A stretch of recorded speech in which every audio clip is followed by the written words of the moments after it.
I want to begin today by thanking each of you for being here. But more important than that, I want to thank you for stepping up this year. A year ago today looked grim. And as I look around this room and I see each of you and I know what you have contributed, it makes my heart so much lighter. And it makes the future and the new faces that we see coming in who will join feel so much better. And when I say thank you, I mean I really know the ways in which many of you, like Al and Mary, have stepped up and literally re-established the membership committee and gathered volunteers, some of you, to serve on that committee, taken care of the greeting committee, and handled membership in a way that we were able to have an effective pledge drive.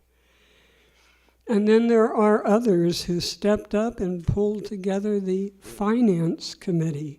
And I know some of you are serving on 2, 3 different committees. And so from my heart, but from the heart of the board, we really want you to know we could not have made it through this year without the service that each of you have provided. And we've also watched you welcome the new people coming in, again, knowing that to build back better, we all need to get to know our newer congregants so that they do become members. I could go on and on. Mostly I want to say, board, it's been some amazing year, and thank you all for being that group that said, well, there isn't anyone else who wants to be on the board, so we've been kind of doing church for a couple of years now, let's do it. And it has had its hardship, and it's had its toil, and everyone who started has stayed on, and thank you, thank you, thank you. And most importantly, I couldn't let it go any further without truly acknowledging the commitment that Dennis Reynolds has made to us, to this congregation, to our board, to our Sunday service committee, to our membership, to helping us even make individual changes so that we could grow back better and be more relational and change much of what we do. So this is your moment. This is not ours. Thank you all for everything that you've done. And now I'd like to ask Dennis to come up and do a chalice lighting for us with some words to get us going.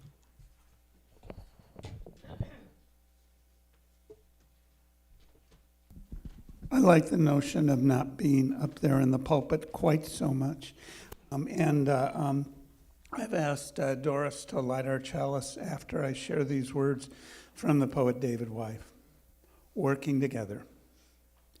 We shape ourselves to fit this world, and by the world are shaped again.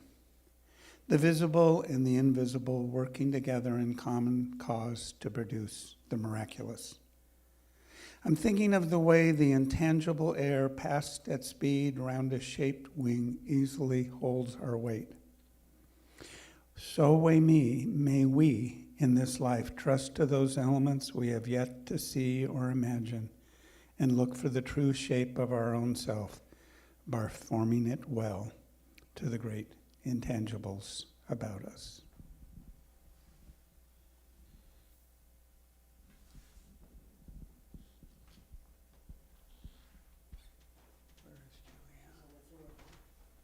And then this woman on the floor is supposed to be next on the agenda. Yes, she is.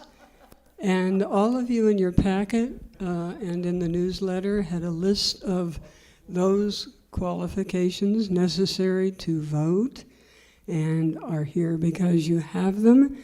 So it is now Julianne doing for us that quorum announcement. We have a full quorum. We have 24 members present.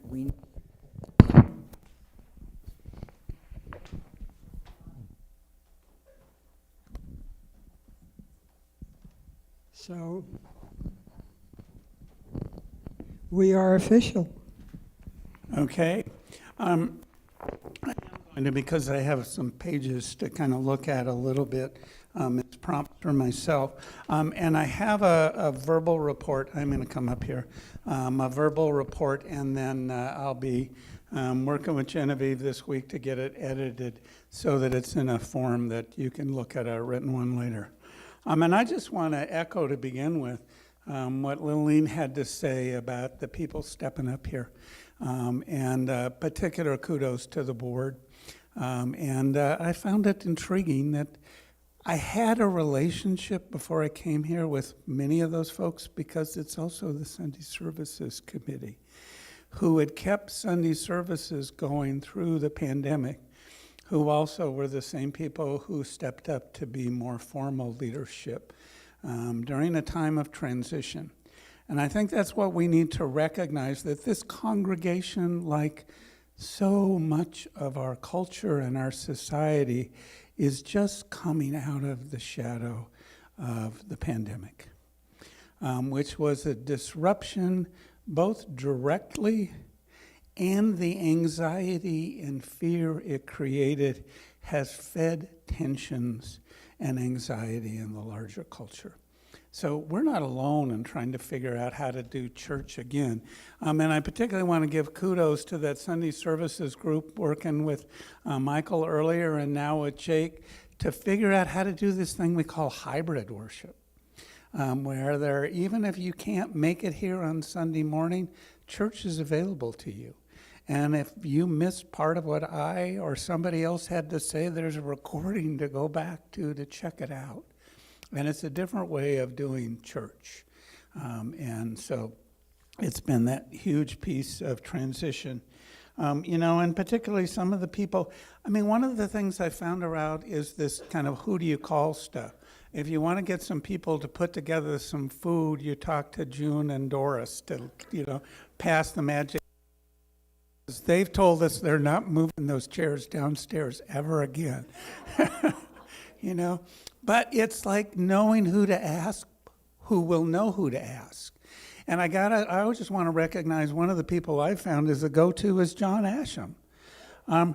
Here's one of the stories that I think I shared in a Tuesday. A deer died in the yard. What are we going to do? Who are we going to call? John.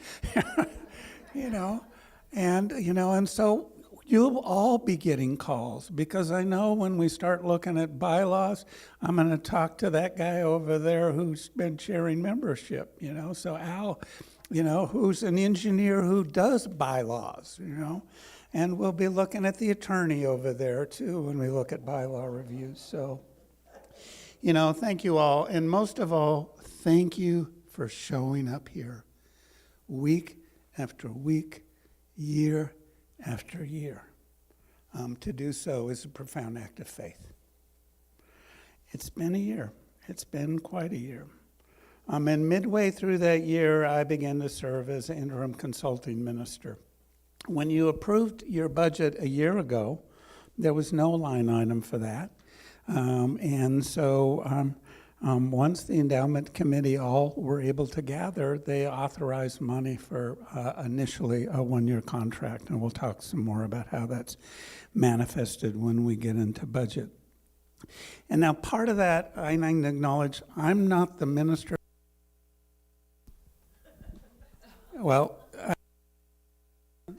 it's still fading, so we're ending up with some sound issues. But we'll try to get it to work. And it may be just that I moved it and there's a little short, but we'll work through it today. But you had been in search for a full-time minister who would come here.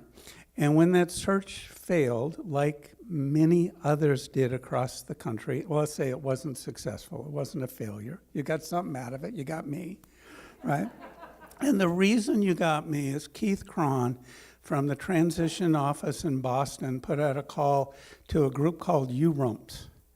URUMPS is UU Retired Ministers, Partners, and Spouses. I love the acronym. We are URUMPS. Anyway, he put out a call to retired ministers nationwide saying, if you have a relationship with a congregation, I invite you to please, if you know their search was not successful, reach out to see if you can help them at least part-time. And then I went, okay, Keith, I'll talk to the people in Roseburg who I had developed a relationship with, preaching virtually, and the follow-up conversations that happened virtually. So I knew many of you before I'd ever been in a literal room with you before. So I offered to, at the rate established by the UUA, enter into an initially one-year contract, which began December 1st, just 6 months and 10 days ago. And for 6 months and 10 days, I think we've collectively got some work done. Productive time, though some of you wanted to begin to take action like we did last Sunday in the streets of Roseburg, like from day one. I said, no, we're not going there. I took time to listen to you, and I had conversations with many of you individually. We had some collective input we got on a couple of Sundays to begin to get a sense of who you are and beginning sense of where you want to go, and we'll be doing some more of that work. And as we enter into conversation in these difficult, anxious times, I'm going to remind you a quote I shared a couple weeks ago from the pulpit from the 16th century Unitarian Francis David. We need not think alike to love alike. And that's part of the gift of being UUs. We're not expected to think alike. So, and I've noticed in my short time here a palpable change in the feeling. People were a little tentative coming back, particularly when we came back and then we didn't come back and then we came back and then we didn't come back post-COVID. And it settled in, and it was sort of profoundly marked by the Valentine's Day first potluck that membership helped put together. When you came together to break bread together, you were home. And it could be felt. And that's continued to grow. And we explored together over this year on Sundays and in a workshop what covenant means. And as I referenced this morning, there's no better version of what does covenant mean, what does a love that does not die mean, than what happened when you spread ashes down here after the death of a beloved community member who is quite literally and metaphorically with you here forever. And that's what covenant is. It's not about the people gathered in this room at this point in time.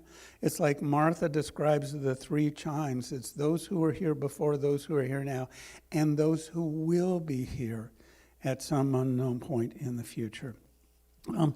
We also did some good work around, let's see, let me get my list. But there's no finer example of actualized justice work than your turnout pride. I described to many friends why I'm proud to be a Unitarian Universalist. And a day like that was what makes me proud to be part of this faith tradition. And that includes those of you who are physically there and those of you who were just lovingly supporting everybody who was. And some kudos to this woman for nudging me towards it. And we stood together with, the community and with, siblings from the Eugene Church, and that felt particularly good. We've also got some work done on the pragmatics of church. In cooperation with staff and Sunday services, how to do hybrid workshop has been enhanced and continued to improve. Sunday services also continue to be refined as we firm up work in partnerships between myself and other speakers, lay leaders, and talented musicians Sean and Jake on the tech side, and often invisible and important support from Genevieve in the office. In the absence of a pledge committee, it was Genevieve and Donna as your accountant and myself who took on the lead on the annual request for funding, whether you call it canvas or pledge campaign. There wasn't a committee to do that, so you have some staff now who could do some of that for you. And most importantly, you responded generously. When we get to budget, you'll see the pledge as compared to the actual that Donna projects will be coming in this year went up by $10,000. That's like a 20% increase in a year. Thanks to all of you for your incredible generosity. We've begun to look at more closely at some policies, and we'll do more work in that area. Using financial data from Donna as your accountant, I took the lead on putting together a basic, what we called conceptual budget. By the way, bringing Donna on board as an accountant to really, get a handle on your finances was a brilliant move on part of the board, in my not objective opinion, because I got to work with her data to try to build a budget, because that's what I did in my prior career. Was part of it was budget, which we then took to a newly formed. We call it, and we're still going to call it, I think, at this point. At one point, I called it the money group. But it morphed to become the budget working group, but it included representation from Finance Committee, from the board, and endowment, and of course Donna. And although they were not ready to take my suggestions to become an aesthetics committee, I was pleased to see the art committee formally formed and beginning to pay attention to the visual side of what happens in a worship space. Endowment committee has kept tabs on your investments. You'll hear a little bit about how that works, gets a little dicier because of who we are as a faith tradition. And in part of my urging, the membership committee has helped to initiate those lunches, and we hope more people will step up to help make that an ongoing piece. And the committee also created a new category for recognizing honored members, and that's no small thing. To recognize that people who have been of service to this congregation for years don't need to worry about whether or not they can pledge. To still be invited to be honored as honored members. So I've committed, and this is kind of the shift, to be here with you through this next calendar year. So you'll see a full year, well, actually 10 months of my service reflected in the budget when we get there. 10 months, not 12, because in December and January, I had previously planned to go to South Africa, and I'm going. I shared with a few people here, I just have to share this little anecdote.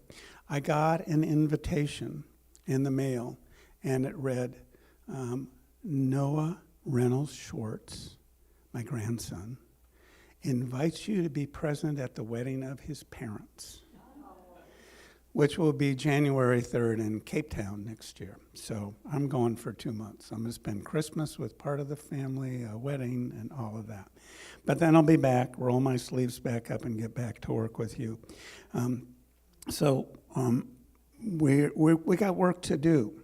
And we're going to begin part of that work in this upcoming year real soon, June 20th. You'll hear more about it soon. We want to have a congregational conversation about the rental unit and begin to look at how do you want to utilize the asset that is your property.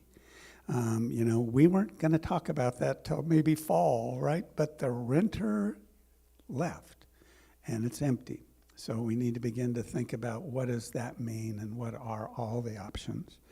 But we're going to explore something I call futurescaping, to continue to look how to best articulate what you want to be here in your church home and in the community.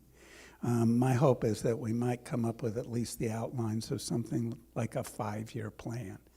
Not just make it about what we're going to do right now, but some longer visions. And including in that conversation, we'll be exploring your hopes and dreams for this building and how it might serve you in the larger community. That will include some intentional visioning of what it might become and how you might use your assets to best fund your future. And so, really, what do you want to do about retaining funds or expenditures, or, possible other location or here? We'll also be working to build on some of the conversations that have begun with nearby congregations. Al started picking it up from membership side as well. One of the notions is we can be more effective together as the small congregations in southern and western Oregon if we might collaborate. And I've already had some conversations with some of the board folks from Florence, a couple of the board people informally in Grants Pass, and I've been trying to get some further conversation with the minister in Ashland. And we're interested in reaching out to Coos Bay as well. The goal is to see if several of those congregations have had part-time ministers. What if that was pooled and there was actually a job for a circuit rider who serves several congregations in this part of Oregon? That's, because I don't want to leave you in the lurch, so I'm trying to help you do a plan of what's next. Because, the applause you gave to me today was applause for professional ministry. You will get that same kind of support from a professional minister, and that's why I'm working on plans to help make that possible for you in your future. I'll continue to work with the board. Others are willing to refresh the annual canvas and the budgeting process. I hope there really is a budget committee and canvas pledge committee next year, so it doesn't fall to staff to do it. We also help for intentional work on leadership development and the process of nominating elected leaders and bringing people in. And we will wade into the procedural foundations that anchor our work on policies and procedures and, yes, bylaws. And one of the goals is to have some consistent policies and procedures, but also bylaws that are consistent with what you do and what you intend to do, and shape bylaws to fit the procedures rather than trying to have to, limit your procedures because it may or may not, be consistent with your bylaws. How do you want to do it? Let's let the bylaws say that's what you're going to do here. So that we won't get to till fall, but we've got to figure out some real estate stuff first. And so we have a lot to do, and I'm confident that we can make good progress working together in common cause to produce the miraculous. And I want to just end by thanking you for the honor of serving this beloved congregation. You folks rock, And as a bonus, when I come here, I'm a kid, It's just like, who knew, right? Any rate, so that's kind of summary. And just a reminder that I'm available Tuesdays and other times as needed if you want to just talk about your individual aspirations and stuff. So I talk a little bit. And so Martha, you're up next for it. Do you want to So come up can you here, or hand do you off that to Martha? Yeah, do you want to come up here or stay down there? I might need to hold on to something. Okay. Seriously, thank you. And I'll slap this as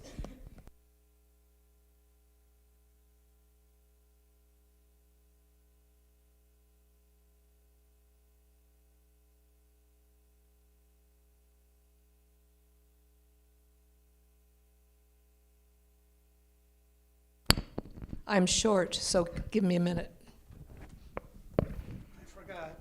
Sorry. Usually she's got me trained to kick that back into place when I step away from the folder. Thank you, Dennis, for that wonderful summary. My job, as I saw it, was to sort of summarize some of the things that happened here, physically happened, with people who volunteered to make it happen. Here.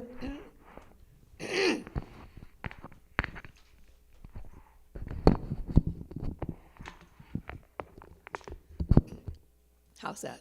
Hello? Well, you know, post-COVID was the pain, and all those, we had quite a year. We were open, then we were not. We had masks on, then we didn't. I mean, it was up and down. There's a lot of, and that took a toll on all of us, personally. So I want to commend all of us for hanging in there and continuing to show up.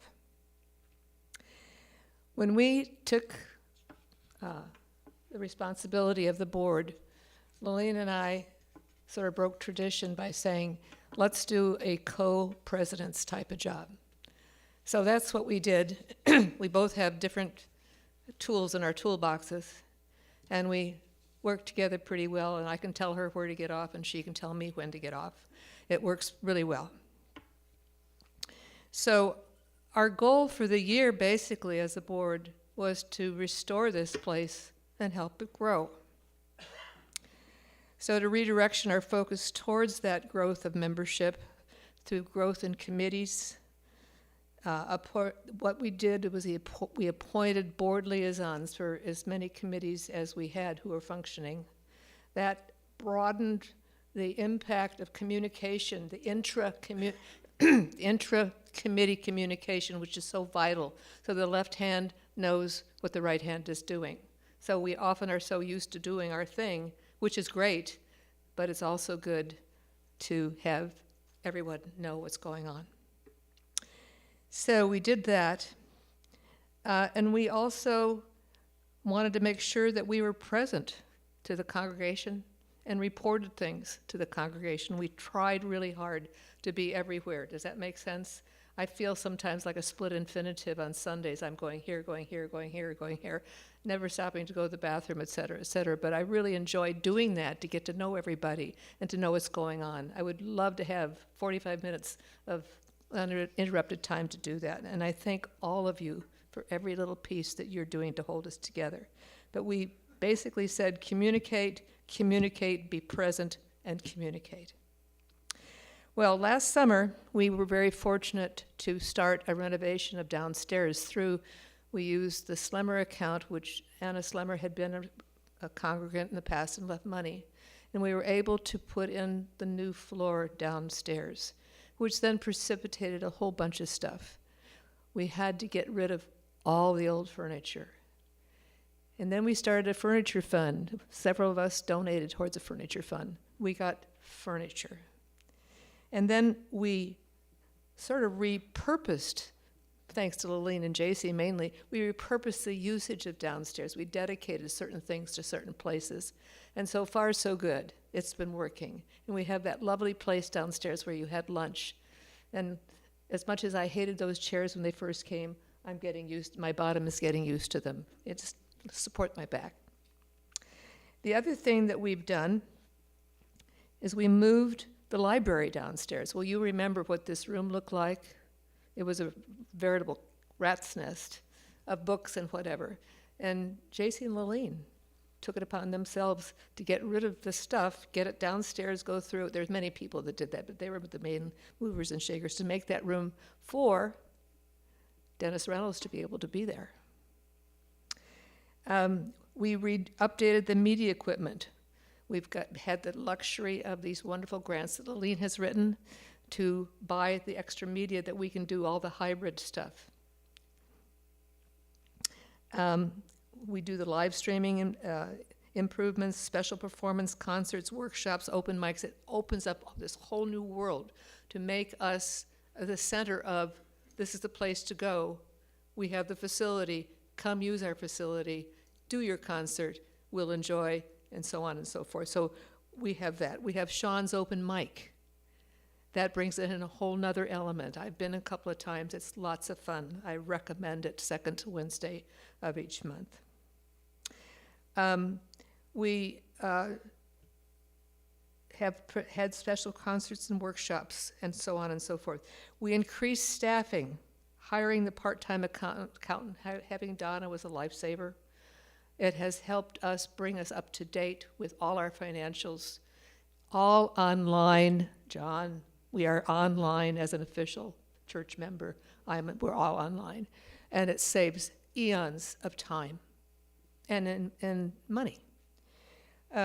We were able to hire Dennis as a quarter time, and initially for a year, thanks to the endowment committee, but able to fund a second year through some creative use of FTE. So he will be with us till next spring, which will be a real good chance for us to continue to grow. And he lovingly shared all of the things that his ideas are wonderful. He is sort of the glue that has helped us get all our directions and our energies in one spot. We've had 2 months of AEO workshops. Thank you, Lillian, for doing that. We had the mystical dinner that Donna and Lauren put on. We had nonviolent communication that Donna put on with Connie's help to organize. We've had the religious journey program that Al did. We've had online groups such as the Writers Group. Thank you again, Connie. The Women's Covenant Group and several more others that are meeting to keep this place together. The increased committee activity has been marvelous. We've got membership, and Dennis filled you all in, and thank you, fellows membership people. We've the finance committee, rough and ready, they're always there. Through the endowment committee to help fund extra things. The art committee has been resurrected. Thank you, Gemma and company. We've just we've had increased service presentation. In fact, my other half, as you might know, Joe, is going to be doing a sermon next week for Father's Day. We've had building improvements. We were able to get a new heating system for our sanctuary. Remember how cold it was in November? Well, we were all sitting here freezing, and we found out that whole system had gone out. And Lillian was able to write a grant, an emergency grant, and through her contacts was able to get that funded for us by the end of the month, and by December something or other. I don't remember when it was installed, but we were able to get that. Doris was very involved in helping us get the windows cleaned in and out. We have the outside ramp that has been completed to the back. Thank you, John. We are now setting goals to become an official welcoming committee of Congregation. And what we're doing is, in the development of the welcoming community, we have been training allies through the workshops that we've been attending the last couple of months. We supported the Rainbow Collective. Is that what that's called? Rainbow Collective for the June Pride Parade. We donated money so that they can have a place out at the festival in July. We have included welcoming language in the weekly order of service, as you remember. And I want to thank everyone who has participated. And I'd like you to take a minute, and could you please stand up, every one of you that has done something for this place during this year. Just please stand up and give yourself a pat on the back. Come on, everybody. Come on. So from the depth of the board's heart, and from my heart, and from the collective heart of all of us, thank you. We are rough, we're ready, and we're going to go get them. Thank you. Now, you want that mic back? Should I turn this one off? Hang on. There's got to be a short on it.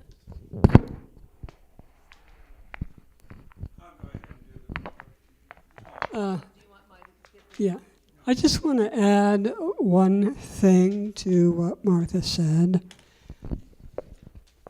I want each of you to look around carefully at the other people sitting around you and across from you. We together have done this. And I suspect a lot of you are tired. And there are so many we could thank, like Maria Casa, who went out and picked up that food today. But what I want to add to what you heard as the year-end report is something about next year. If each one of us really set our mind to looking at these name tags that aren't printed, that are coming in, or people who maybe have a printed name tag but not yet are members, if each of us can use our energy to try to encourage others other than the familiar faces to become more involved, then next year's year-end report on the state of where we are and what we've done will be even more amazing than this past year. So thanks for letting me do that. And Donna, thanks for coming. We already put Dennis in your spot, but it's wonderful to see your face back there. I'll take just that one. No, why don't you give me that one? Well, let's see if it seemed to be working when I held it upright, but not so much when I held it sideways. I just want to kind of do a presentation of budget. And Jake, if you could get that, the first budget slide up. And as I noted in my report, I used the data that Donna had provided to basically put together a budget.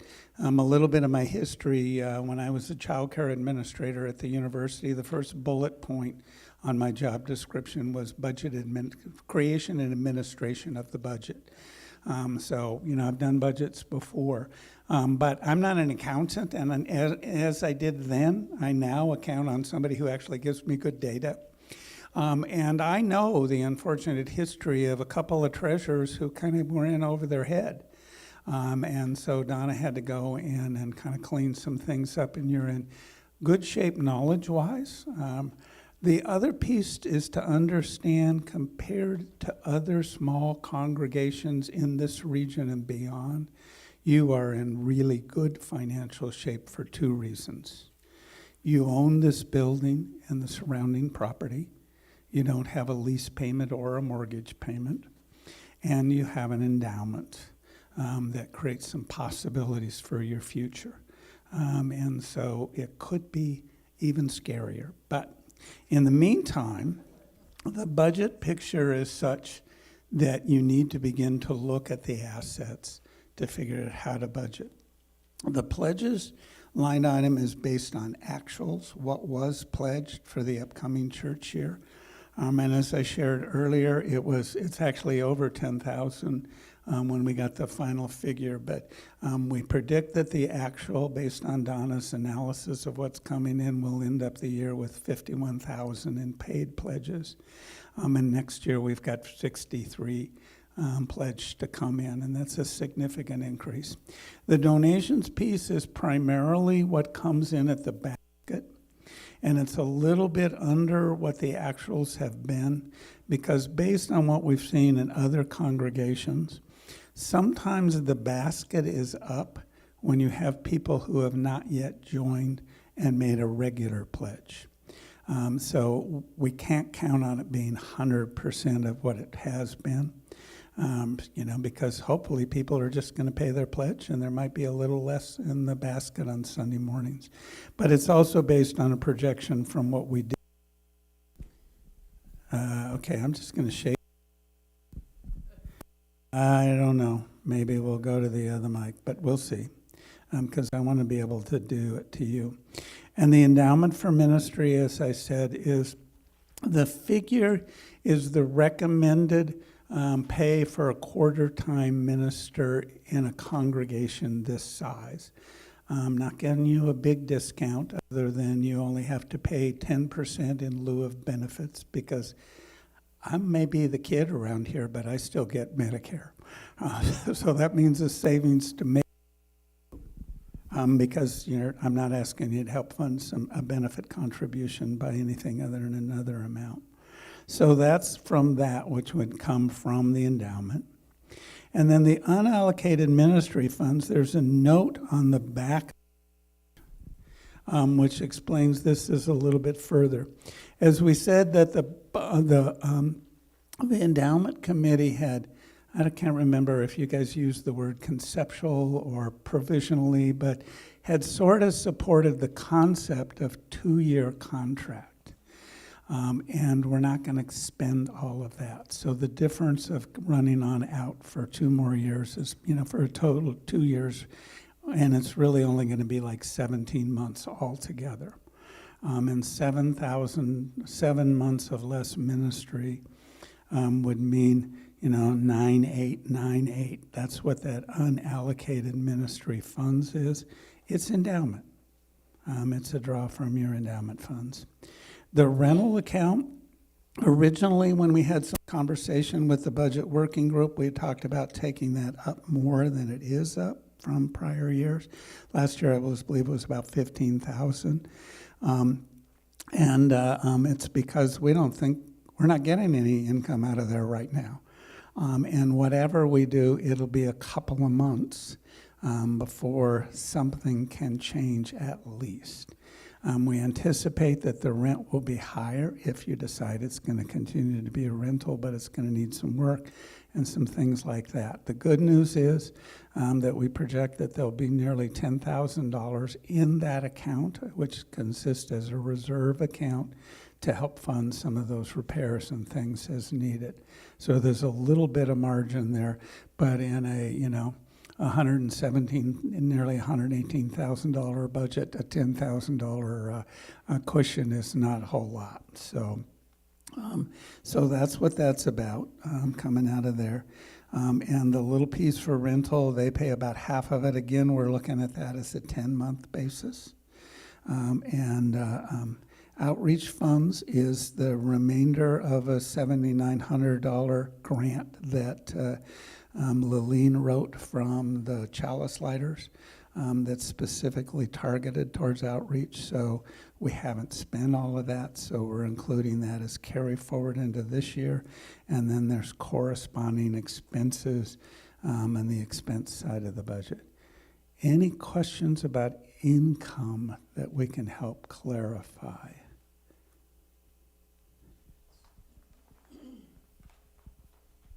You might need to shake it, we'll see. Yeah, so this unallocated ministry funds of $9,898 is the amount of money, the difference between your 2-year contract and the 7 months that you're not. 17 months, yeah. Yeah, so then you're assuming that the endowment committee will come forward with that money at some point for some reasons to help with any operating expenses? Yeah, it is intended to cover our offering, but right now we're asking the congregation for approval of that funding, knowing that it would come from endowment, because the final authority rests with the congregation, who can approve by a two-thirds majority, approve an allocation from endowment, whether or not the committee supports it. But the concept was one we drew from conversations with you folks of using that fund to bridge a gap. That conversation never happened, that this money would be unallocated funds put into the operating expenses as income from the endowment committee. We would have appreciated having that conversation. So I guess in the future, communications need to be a little bit clearer. Well, I think what we may have is just some different interpretations of what I thought I heard in the budget working group. It was a specific suggestion to use those funds to help bridge the gap that had been, conceptually approved. It did not go to the committee. It came out of that budget working group as a means to bridge the gap, and then went from the budget working group to the board, and is now coming before the congregation as a whole. And quite frankly, if the congregation says no, then you've got a big hole in your budget. And, your largest item is staff. And some part of what you do will be unbudgeted for in the upcoming year. And that's the simple reality. And this is you're not the only ones looking at those realities right now. The Ashland congregation, in conversation with their minister, is at a point where, at least for now, they are drawing every year from their endowment because they don't have enough pledges. If there was a $9,898 in additional pledge income, if that was $70,000, instead of, it was 72,000 instead of 63, it would be no problem. But, quite frankly, it's like, where else do we go other than your reserves that exist in the endowment? Now, things could change if you made different decisions about your property. But that decision's not made yet. And you could certainly come back and amend this budget if you figure out how to use that property in a different kind of way that may generate more funds now. But quite frankly, we're certainly open, those of us who have been looking at the budget, of where else would that money come from. And then we'll get to the expense side and look at it, but if we're going to do what you're doing now, we used actuals for this year and came up with that 117,961 figure of what it takes to do what you're doing right now.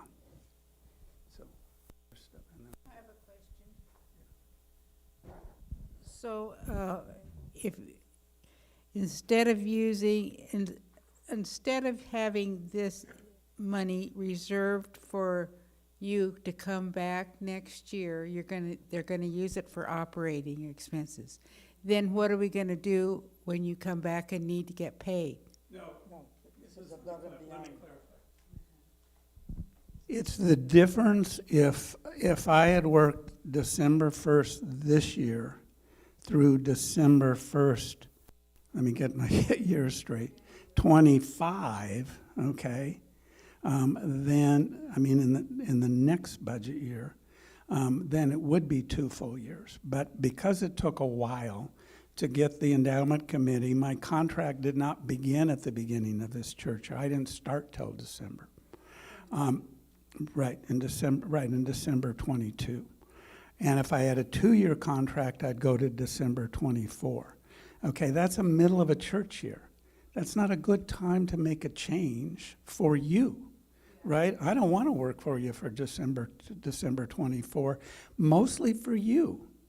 That few more months for me might be a little more income from me, but it's not going to serve your congregation well, because I'm hoping we've come up with a solution of how you do continuing professional ministry in next year's budget for that full year.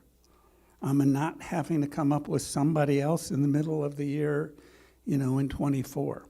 So and then I'm gone for 2 months because I made prior commitments before I ever, entered into a contract. But boy, I'll tell you from where I sit as somebody who, put this together as a budget, it's not my budget, it's not my pledge. I pledged to a different church who's voting on their budget this year, which has a shortfall, by the way.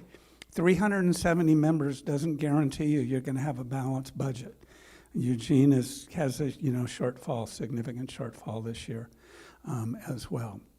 But yeah, certainly open to other ideas. You got a mic up there still, don't you? Yeah, go ahead. Martha and I attend every single month what's called the Presidents of our entire region meeting. And I just want to share for a moment with the congregation that the financial status that we are in is luxury. It's a rarity, and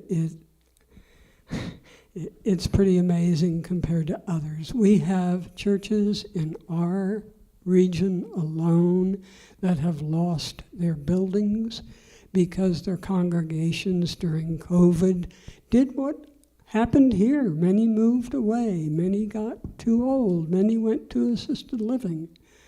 And so the pledges weren't paid. So they lost their buildings, or they lost their ministers, or they lost so many congregants they couldn't continue. So I just want you, as you're listening to the creativity that's gone into this budget and the soundness because of the input of Donna and the entire budget working committee, that we are so much better off even than our nearest congregations. Yeah, and I've had conversations with a number of you individually saying, I mean, it's not sustainable on a long-term basis to simply draw out of endowment again and again, unless that's the only option you have. And I compare it sometimes to money we set aside for our own later years in our life. In worst case scenario, the endowment shrinks as you continue to keep this congregation vital for as long as you can, for as many people as you can. It's not a best case scenario. It's kind of an unfortunate kind of only option we can see at this point. Questions, comments, Betsy?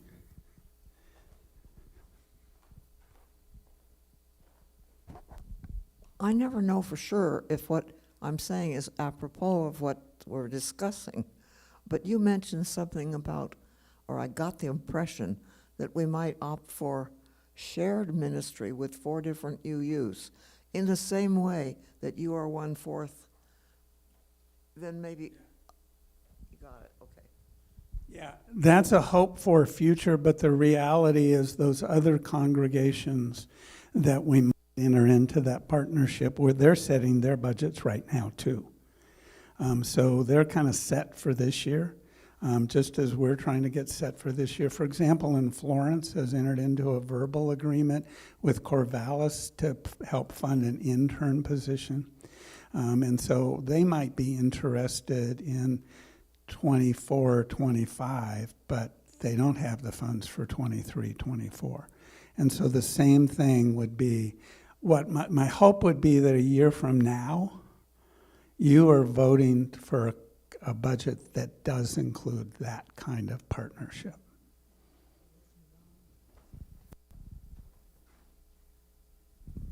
I don't know if I missed this, but with the money that's coming potentially from the endowment committee, is there some discussion on the books or plan to pay it back? Not at this point. I mean, at this point, we don't know how we would pay it back.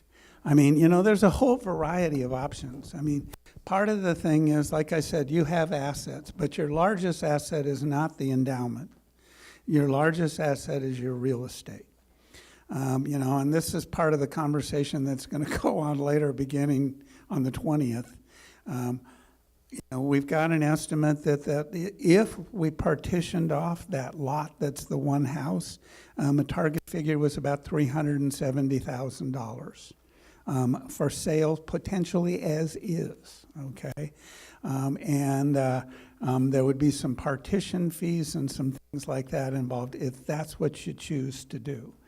It's also been estimated by people in the real estate biz that you could get $2,200 to $2,400 a month rent out of it. That's still not enough to cover a $9,800 gap. But you certainly have options for another infusion of capital if that's what you choose to do, but that's going to be your choice. And like I said, we want to continue that conversation, but we need now to kind of establish a budget, recognizing that you could, move to amend it at a later date. The sale of property will require a congregational meeting to do it. Okay, you would all have to buy into the notion, or a significant majority of you to buy into the notion. And, if you choose to take money from a sale and replace the funds that are now coming from endowment, you could do that. You could put the whole sale amount into your endowment if that's what you choose to do.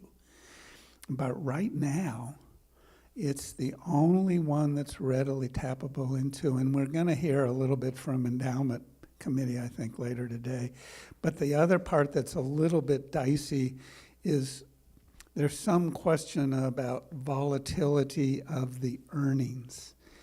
So it's going to get a little closer.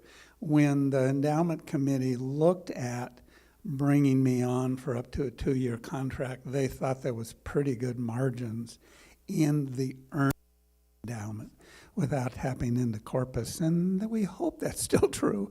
But in the reality, it's investments. And as they always tell you on the little radio advisements, investments come with an element of risk. So there's no guarantee in an investment account, in whatever it's in. Thank you. I have a couple questions. Is there any money remaining in the endowment, or does this eliminate what's in there? No. There's money in there? Okay, and we'll hear from you how much that is. Do you want to just give us the ballpark estimate? I was going to go see if our last report, it's supposed to be in the binder in the office. Okay. I have another question while she's looking. Advertisement, does that fall under outreach? Yeah.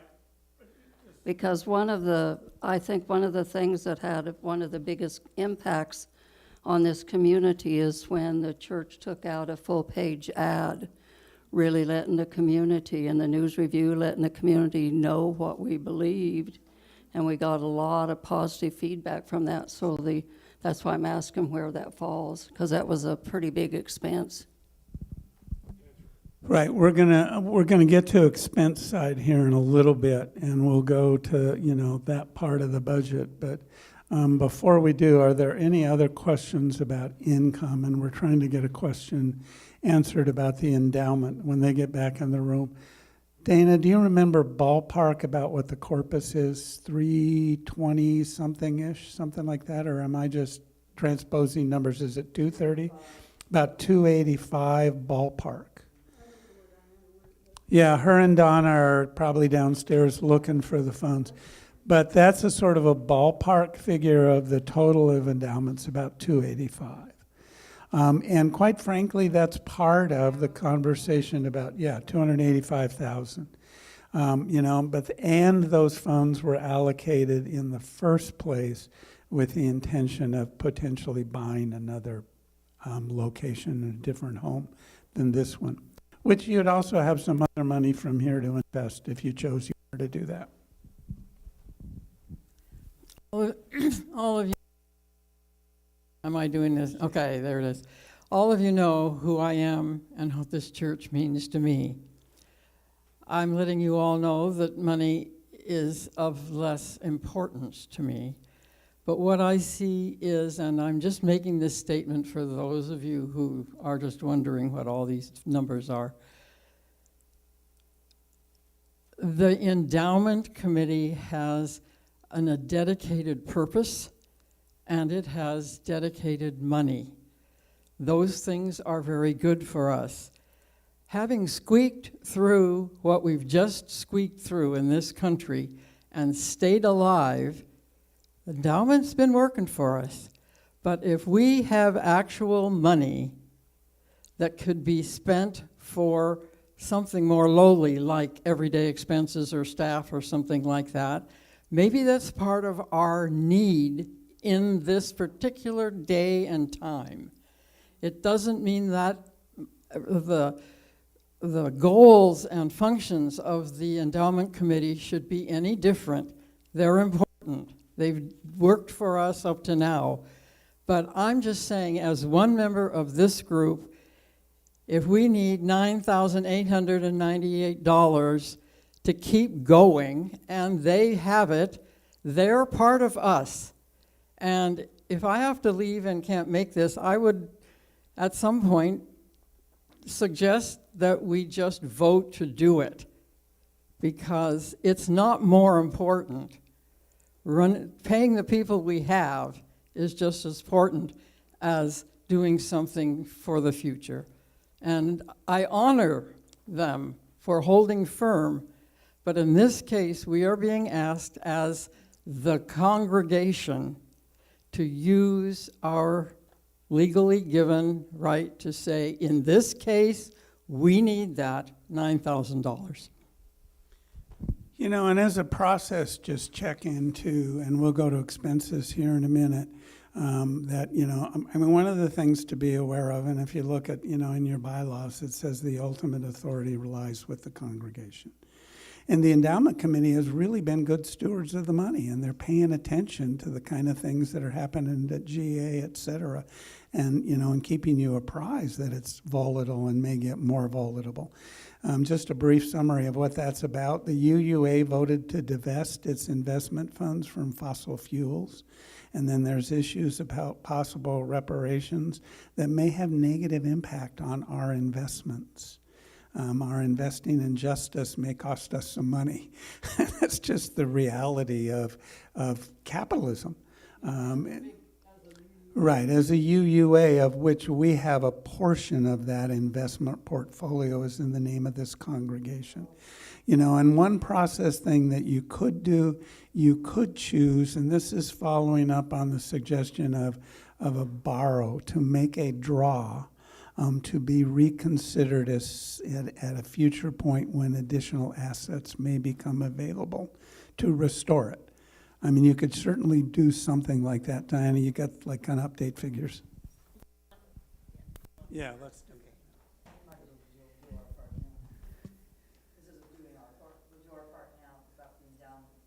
Okay, do you want to just do the number part? Okay. Yeah, let's do that. So, so the endowment fund was established many, many years ago, and it is invested. You may have already talked about this. We had, and there's bylaws that govern what the endowment, how it can be invested, what it can do, all of that kind of stuff. And one of the issues when so the first big gob of money we had was $185,000. And the question then was how to invest that and how to balance maximizing return with our values.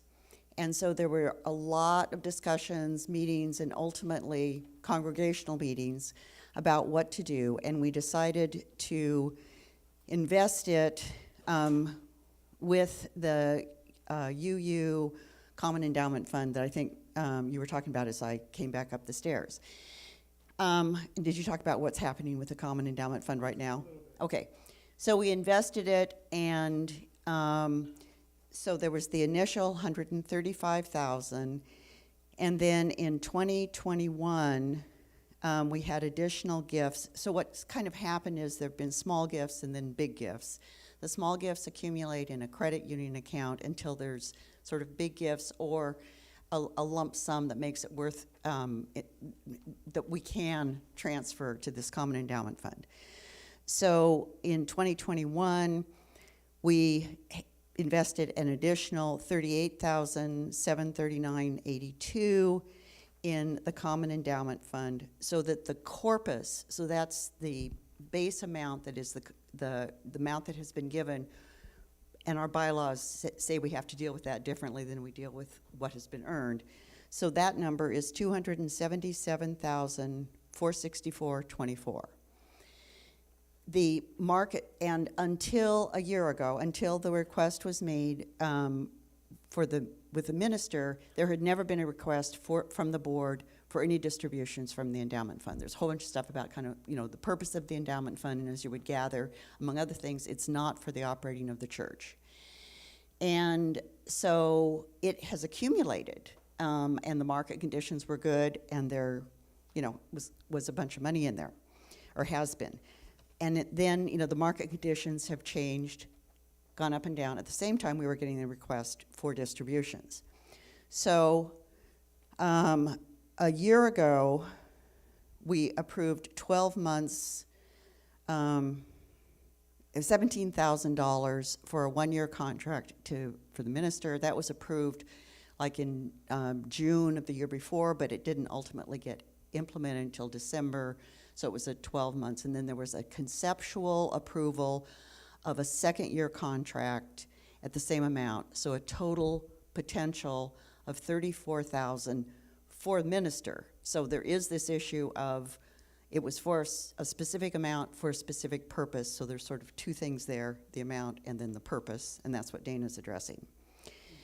Then we got started getting kind of informal requests from the board, and then more formal requests for distributions from the endowment fund for other things. And And that was happening kind of at the same time the markets weren't as good. So the end of September of 2022, the account balance was just 47,000 over the corpus.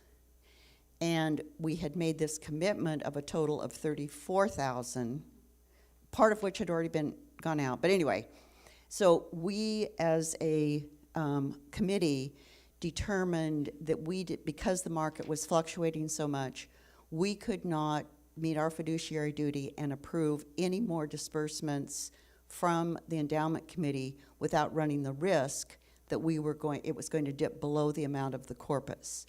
So is that all making sense so far? Okay. The only way disbursements that come from the corpus can be made is by a congregational vote. It has to be 2/3 of the congregation present can approve basically invading corpus, something that as committee members, we have a fiduciary obligation to not allow. The congregation can override that and allow it. That make sense? Dana, did you have some narrative that you wanted to add now?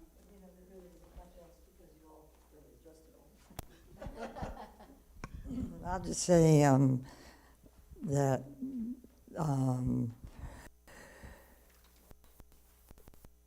when we were first asked to help fund a minister, it was for the full-time minister's position back the year before Dennis came.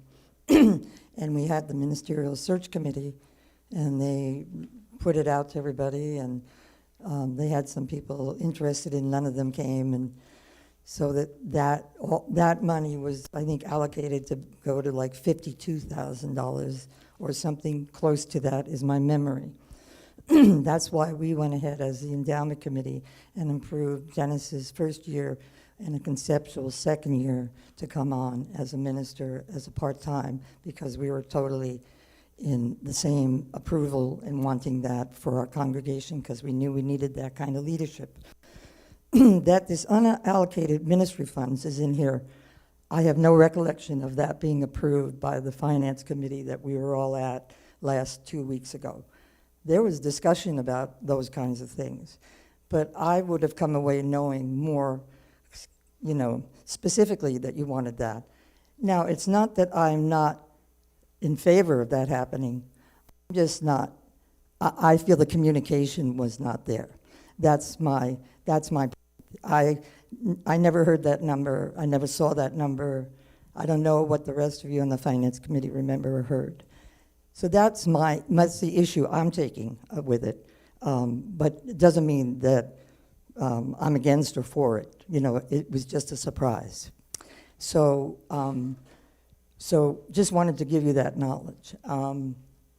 And I don't think really Diana's covered all the other. So we can only go into the money that we have earned above and beyond, which is about $43,000. Yeah. So knowing that we had allocated $34,000 for his 2 years was a greater amount of all the money that we had in the excess above and beyond the corpus. So with that information, you all can then decide how to vote on this. Thanks, Dana. And I'll own, what I think is a misunderstanding, that I had coming out of those discussions where I heard the idea of, tapping into those funds emerging. And I think I'm the one who plugged it into the budget as a way to bridge that gap, So, it's on me. But I'm certainly open if you folks have other ideas on how to bridge that gap. But that's an idea that I heard first emerge from those conversations. And let's try to keep to income, and then we'll start to go to look at the expenses a bit. Report. No, I'm just, as terms of the income portion of it, yeah. All right. We haven't even looked at expense. My question is premature, right? What's wrong with it? Okay. JC, did you have something else now, or do we want to move to expense? Okay. Well, we can come back to it. Lillian, before we go to expense. You know, and just a reminder too, I mean, I think, you know, Diana, you clearly delineated when you said the purpose or a change of purpose from allocations from would need to come from the congregation. And quite frankly, that's what we're doing today. We're asking all of you, do you want to use this money in a different way than was originally intended by the endowment committee, which the endowment committee intended it for 2 years of part-time ministry. And it's going to end up being less than that. I do have something I'd like to say. Go ahead. As I'm listening and also aware of my own ideas and misconceptions, perhaps, it's really clear to me, so I'm asking directly, that the endowment committee considered doing, given the age of our congregation, a pretty thorough and extensive workshop or teach-in or something about endowment funds. And I ask that because I've been a part of a lot of different boards, and one of them I'm only a director emeritus now, but they have a yearly budget of $330 million. And I know that that budget has been, or that amount of money has been given, donated, etc., by the possibility of earmarking donations or endowments in different ways. So I think what I'm asking, if I were to want to donate money, I would want to donate that sum in a way that, well, maybe it would be as some others have, like a remodel. But maybe I'd want to donate the money for a specific purpose. So that's the kind of thing I would like, you know, as I'm doing my will, and maybe others would too, to know how all that works. Not now. Not now. Right. We have done workshops in the past. We have brought in financial managers, and we have made it open to the congregation. And there hasn't been an asking of that. It was, I don't know, 3 or 4 or 5, 6, 7 years ago. I can't remember now. But we did do that, and you're more than welcome, and we could come up with something like that. And they would be in small groups, and it would be in somebody's home, and we tried to make it very informal, so everybody's at ease. Yeah, and I want to be real clear that those kinds of things, you know, might you do differently, is what I had in mind when I talked about futurescaping and looking at a 5-year plan. Because, I mean, you know now that you're going to need to bridge the gap from somewhere. And the proposal that's being made and approved by the board is to bridge that gap out of endowment. And the figure came from what the endowment committee thought was doable within that 40-some thousand to do a total 34. And I don't want to, you know, deny the fact that this is a 1-year budget. And until something changes, you will have a gap next year if there's not a significant increase in pledges, unless you do something different with your real estate. The gap wouldn't be as great if the rental was rented at $2,400 a month for 12 months, but it still wouldn't be enough to cover it. So, you know, it's going to take more pledge or more income from somewhere. Your endowment is your funding source of last resort.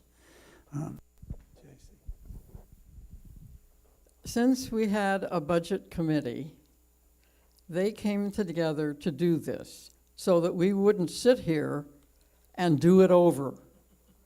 So my suggestion is, can we take a vote to see if this is acceptable to the existing membership?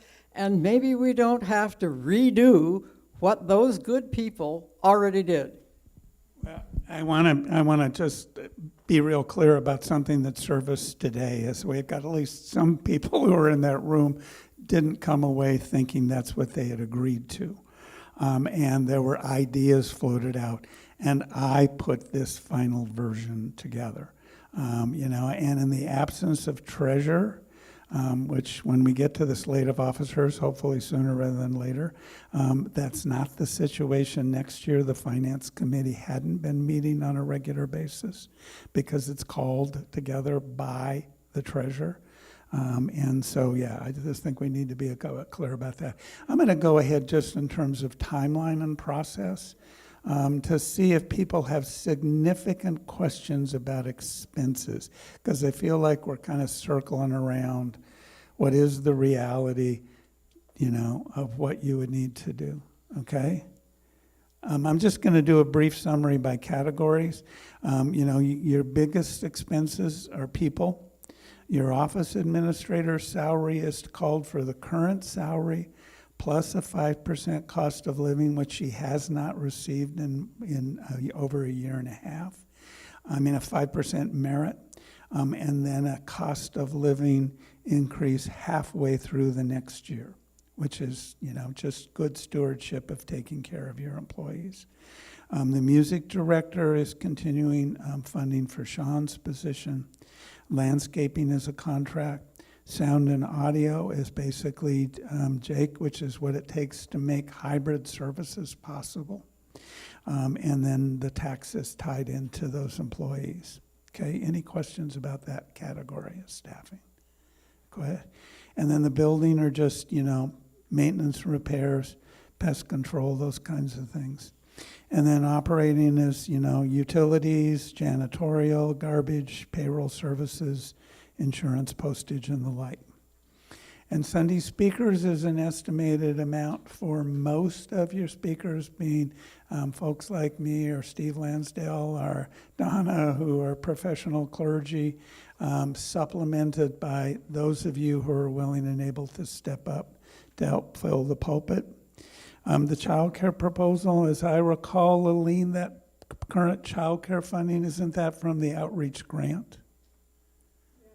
So it's from the grant. So recognizing, if they come, we need some options for kids. Ministry, and I ask that this be included as separate from the other staff, is 10 months for me. And then your contract for pastoral services is funding for Donna to do the kind of visits she's been doing to, people in care facilities, et cetera, et cetera. She's your chaplain. She's in town. I'm not. And so, it's just not in the purview of what I can do and not fitting in the quarter time of what I'm doing now anyway. But I thought it would give you a figure to look at what you've invested in ministry this year if you do end up moving towards ministerial partnerships, okay? And then committees, there's just a little bit there for some committees from membership and cares and concerns. And as I understand it, Art Committee asked for a little bit and then withdrew. Is that right, Gemma? We got $100 donation at my reception. Okay, so you withdrew the request from funding from the budget. Right, so it's, right, so you got a targeted donation, so we didn't include it in the budget because it's funded through donation. And then the other ones in terms of is the other remainders of some of the outreach money. And then the UUA one, this is a place where there was a cut made. The UUA has a formula for what is the label again, Julianne? What do they call it? I'm blanking on the label. But there is a, full contributing honor congregations.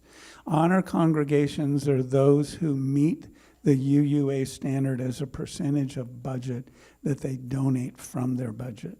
This is about 3/4 of what was recommended that a congregation of this size, they're hoping would be contributed to the UUA. So that's an area where there was about an $1,100 cut to try to make the whole thing balance out without increasing expenses even more, income even more.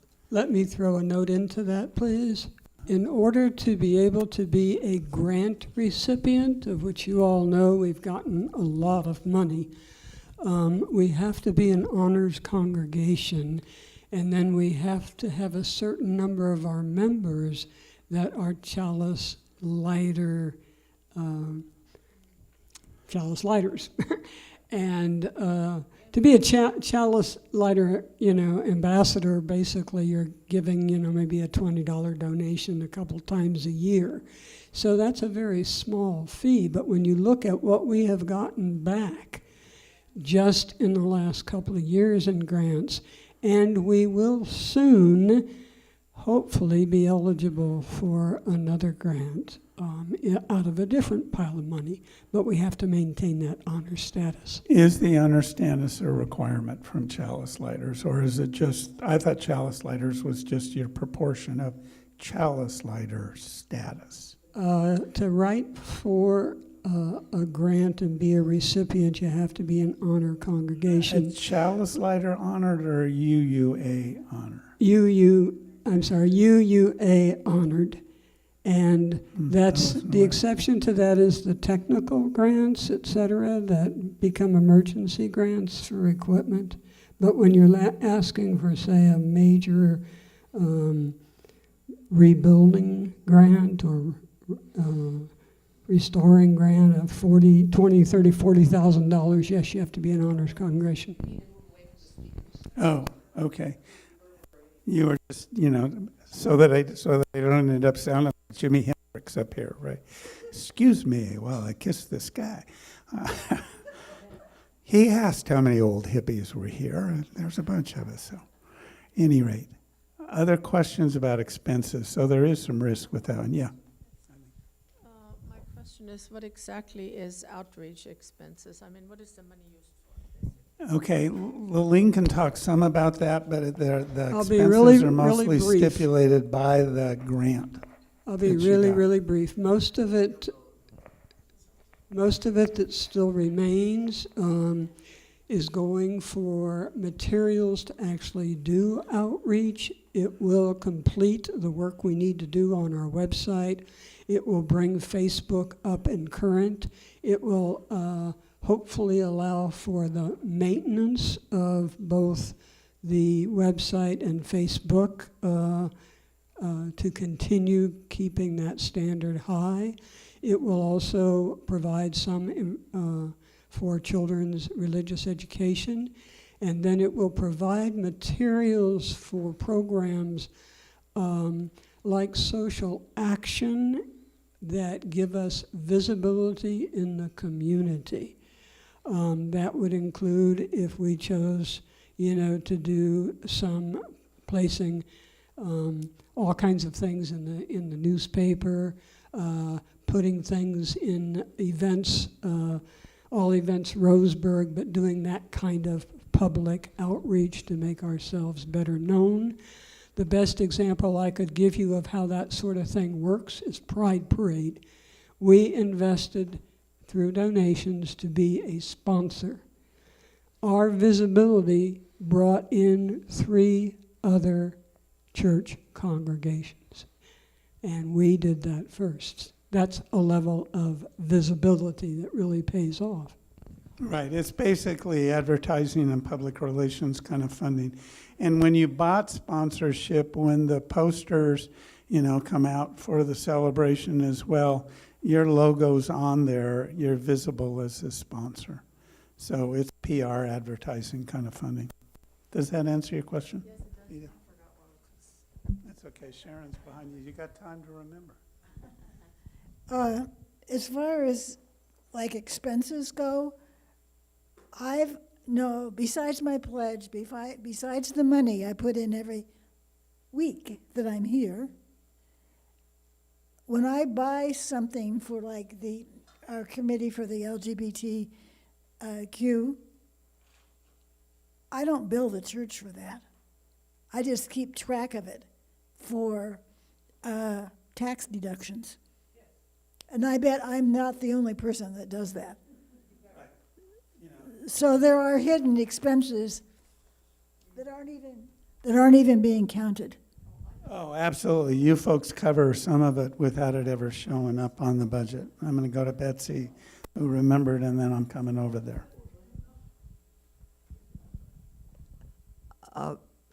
In the South Bay area of Los Angeles, we had an interfaith council that met, I think, monthly, and different members from each church, so that we were talking face to face with priests, rabbis, imams, whatever there was, together. And sometimes it was a mob, and sometimes it was just somebody saying, my religion's better than yours. But I thought it was an interesting experience. And I'm wondering if we're part of that. Donna has shared that there was, that kind of thing going on here locally. It hasn't been, but I have some very strong hopes. One of the things that came out of Pride Parade, there were 3 congregations identified as participants in the parade. A 4th congregation is the congregation that the counselor, Gary, what's his last name? Your city councilor is part of, who I've had some conversations with. So we've got contacts potentially with at least 4 congregations to recreate that in this community. No, I know, but I mean, we would start with that, and I'll admit to you one of my preferences, Nick, one of the pieces I would like to see if we might talk about in such a setting next. I'm part of an Interfaith Earthkeepers climate justice group in Eugene, and I think there may be some potential to do that out of the conversations that came together around support for the queer community and what else does the interfaith folks want to do. Meanwhile, back at the budget. Yeah. I noticed that also on the agenda for today is apparently a plan to request $14,000 from the endowment committee for electrical repairs, but the building, the budget line item that the congregation is about to approve or vote on only has $600 for repairs and maintenance. So it seems like if there's an $18,000 repair being considered, that should be included in the budget and shouldn't be an off-budget item. And just as a sort of bigger issue, it seems like historically there hasn't been an adequate consideration of repair and maintenance expenses in the budgets, and a deferral of work. At any rate, for this budget, it certainly seems like that additional $14,000 needs to be included in the budget to be voted on, and not a separate item. Yeah, I mean, that was intended to be a special request because there was some folks in the conversations about it just saying, well, let's wait and let's look at everything the building might need first. Others who expressed concerns about that it's a safety issue now. So rather than bog down the budget in an issue that might have more, I'm trying to look for a word, energy around it, than doing what we're doing now.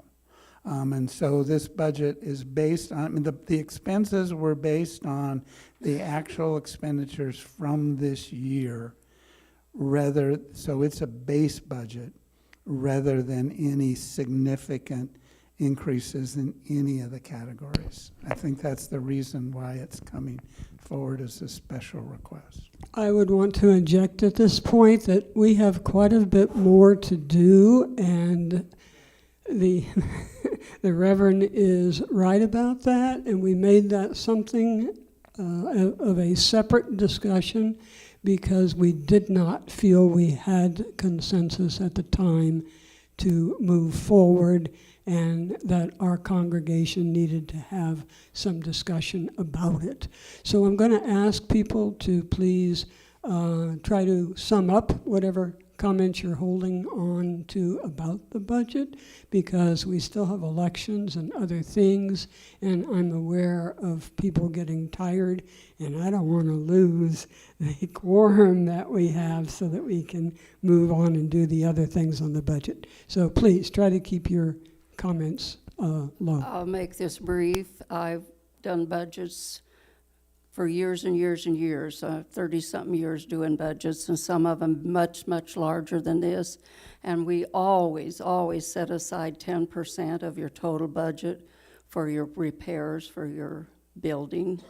And so I have some concerns at $600. Are you saying this past year we only had $600 worth of repair and maintenance? We have put things off, and we'll discuss that more in, Then is 600 realistic? we'll discuss that later. It was based on actual documented in that line item for this year. So yeah, because there were things that were not included in that last line item. For example, there was a grant for replacement of the heating unit that was dealt with off budget because it was a grant funded one-time allocation rather than adjusting the annual budget based on that. And John, and I'm thinking after a couple other comments, just a process suggestion that we might want to accept a motion to table the budget, go through the election and the things. I'm fine making a suggestion that people don't like. Madam Chairman, I'd like to call for the question. Question has been called for. All in favor of calling for the question? Do we have a second for calling the question? Yes. Okay, we have a call for the question and a second to call the question. All in favor of calling the question, which means... We actually, process-wise, John, do you want to rephrase that as a motion to approve the budget as submitted? Have a motion on the table. We have a motion on the table. We cut off debate and take a vote.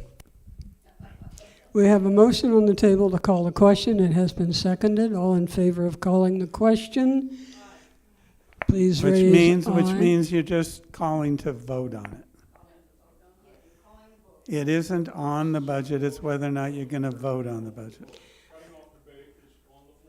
Cutting off debate is on the floor. All those who want to continue to debate, in other words, you do not want to vote to call the question, please raise your hand.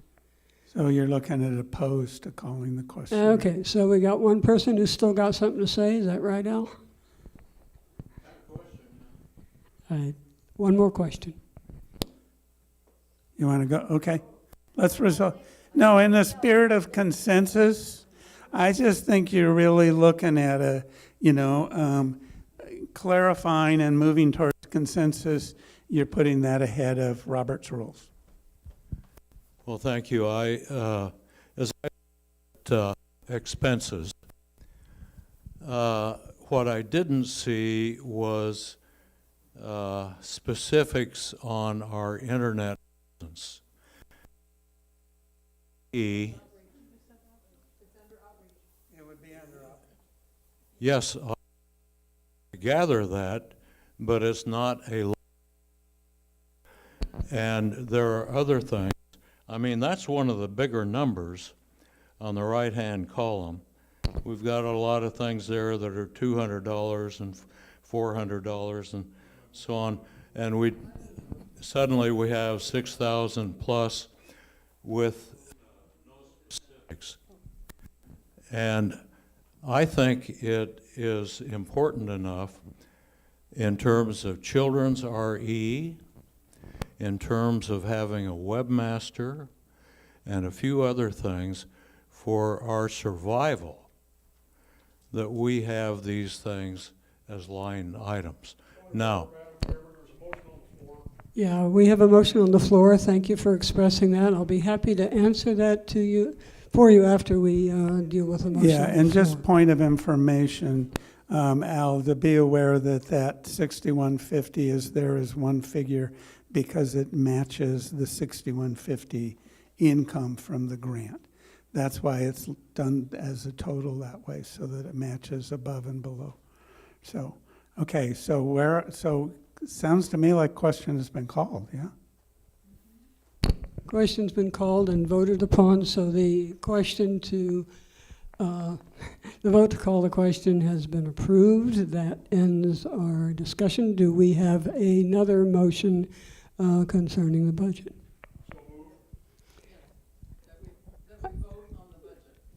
Right, that's the motion. John Asham moves that we accept the budget as presented, and J.C. Pratt has seconded that. Question has been called, so you go to a vote? Yes. So all those in favor, please, of passing the budget as indicated and read, please vote yes or please raise your hand.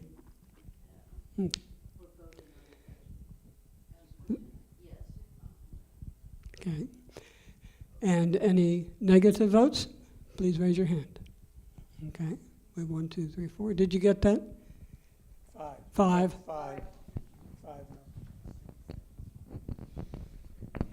Now, in the notion and honor of transparency, I have in front of me the proposed outreach expenditures for... Just a process suggestion, let's come back to that.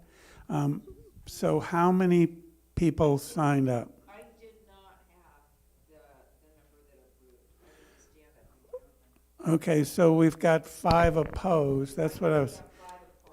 Because it includes funds from endowment, it would require a 2/3.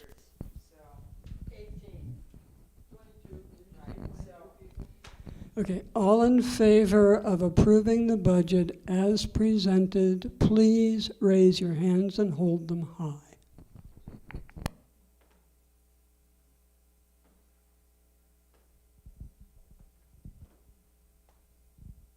And don't forget you get to vote. And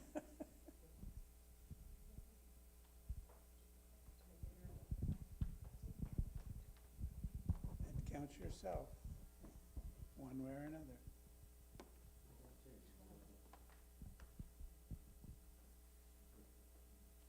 I have 17.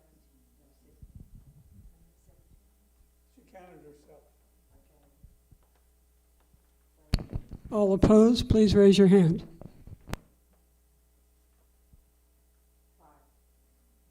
No, there's a 6. It's Doris and her. And Doris, okay. 17 to 6, what's the math? Passing the budget has failed. So, well, what isn't approved by a 2/3 majority is drawing funds from endowment. No, I know, but that's what requires a 2/3.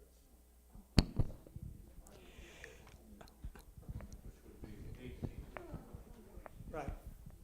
So, We have a choice, right, of removing that segment from the budget by vote of the endowment funds, and then voting to go ahead and approve the budget. Otherwise, I believe that's in order. well, approving the budget without that funds means you're approving a budget with a $9,800 and change deficit. If there's not another source of income or cuts. The other option is to take a separate vote on that amount and see if, with some discussion, we could have a change of vote on the endowment funds amount. Right, and I would suggest that the cleanest way that would get you a $9,800 savings, if I do not extend my contract beyond November of this year. And then you're just going to try to figure out where you go from there. So that's your most significant, cleanest cut. And it's tied to the conceptual approval of the endowment committee. So it takes 7 months of ministerial contract out of the budget, and you have a balanced budget without an allocation of endowment. We are open to some discussion now. My objection to the budget is not any particular line item, but the lack of clarity about certain aspects of it. And that's my objection. So I don't think it's just solved by saying no or take Dennis's money out of it, because then it takes the endowment fund issue out of it. It's just not. Could you tell me what you're unclear about, please?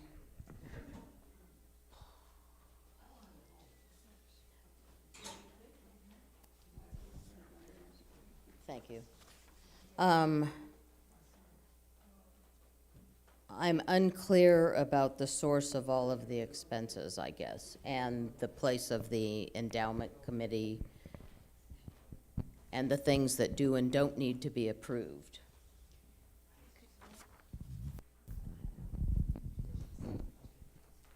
Is it mandated that the budget be balanced? I mean, there are a lot of congregations that approve deficit is, I mean, we've done it in the past, deficit, but so here, I mean, I would just like to, because part of the problem is we have, to my thinking is we have a kind of a chicken and egg problem, or cart before the horse, in that there's going to be some conversations starting in June about what to do with the real estate. And so while I share some of the concerns about sort of not as much transparency in the expenses, I would support approving, I mean, adding the 18, or having a discussion about the 18,000 or the 14,000 for electrical, add it into the budget, have a, maybe take out the endowment part, approve a unbalanced budget, and then have a supplemental congregational meeting in the fall. Okay, you're not liking, okay. But just because it seems to me that we have a chicken and egg problem with the deal with the real estate next door. Yeah, perhaps I can offer a process suggestion. Coming off of what I hear you saying, Diana, is to approve a budget that isn't a balanced budget. And you could add a budget note that says, you know, a fall congregational meeting will determine how to fill that, backfill that deficit. And what I'm hearing, and it sounds like it's almost a motion, to take whatever the 14 and change is and the 9,800, combine it to approximately $24,000. If you add the 14 to the 9,800, okay, add it to the budget, add the $14,000 for electrical to the budget. Go forward with a budget, then would therefore have, Donna's out of the room, who's better with a calculator. No, Donna's, I don't see her. Donna's out of the room, so, but it would be, I think we could share the sense it's an approximately $24,000 deficit with a budget note that says, you know, addressing the issue of the deficit will go before a congregational meeting in the fall when you figure out what's happening with your real estate. And if you're not drawing funds from your real estate, knowing that endowment's the only other place it could come from. Right, but to figure that out. So in a way, what I hear such a motion would do would be to postpone. Well, no, it would be. It's to approve a budget, but it's a budget that ends in deficit with a budget note that says a special congregational meeting will be held in the fall to address that deficit.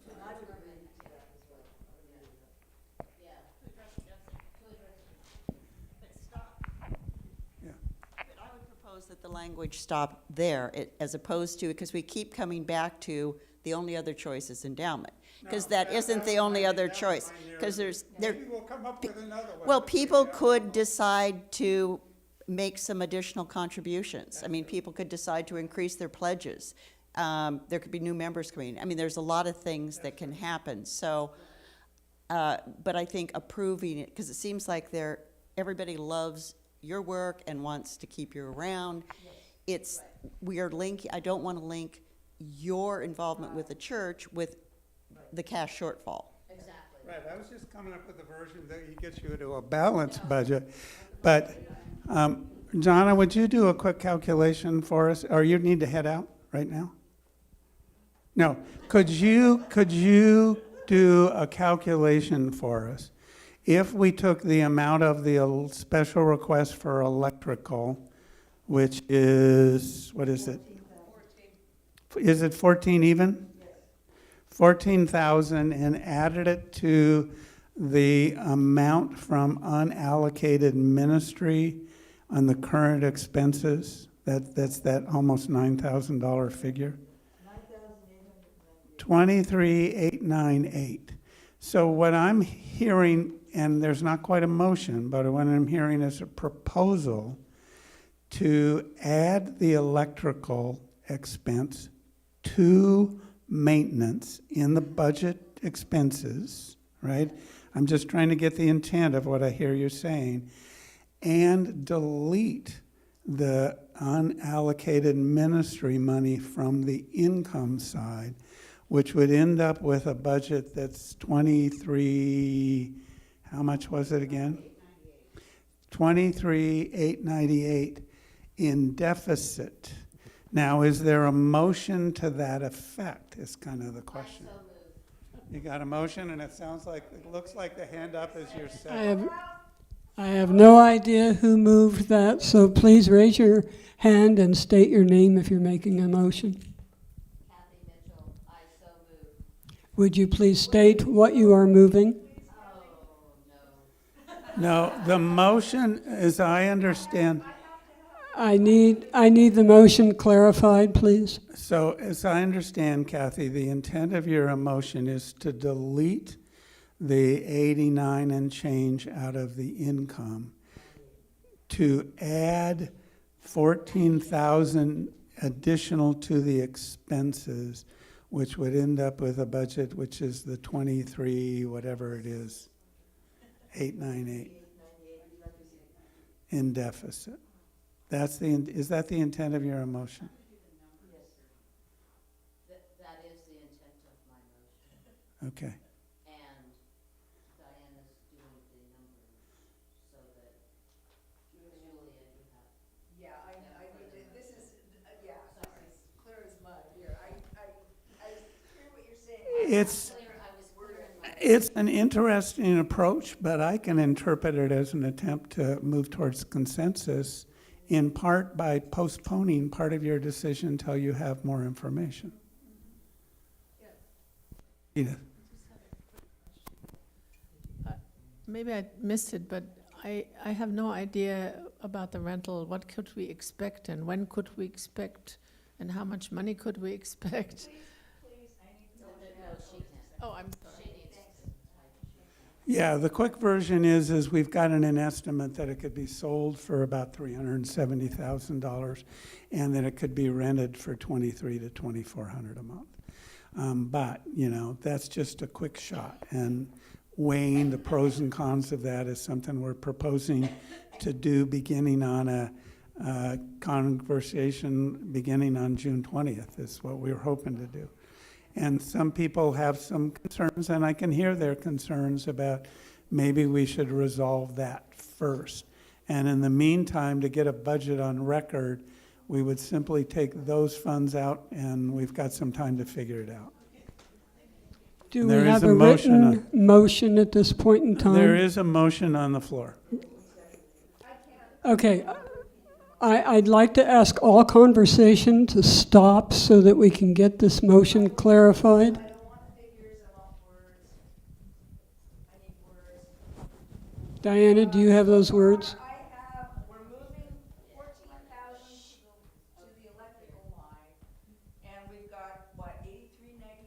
be maintenance.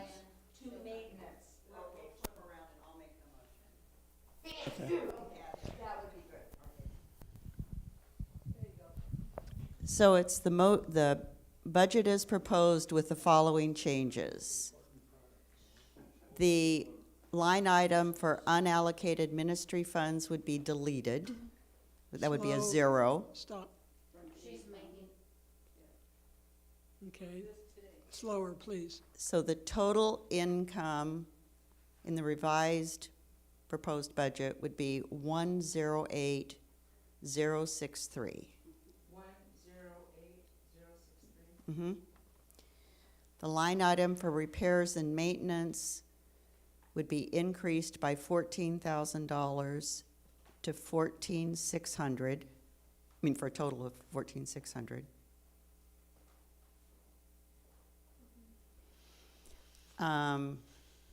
With a corresponding increase on the total for that section, which I didn't write in. So total expenses in the proposed budget would be $131,961.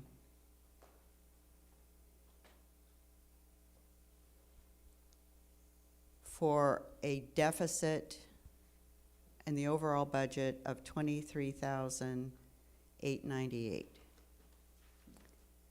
With that deficit to be addressed in a fall congregational meeting. Right, that was going to be my question. Do you want to include that as a budget? Yes.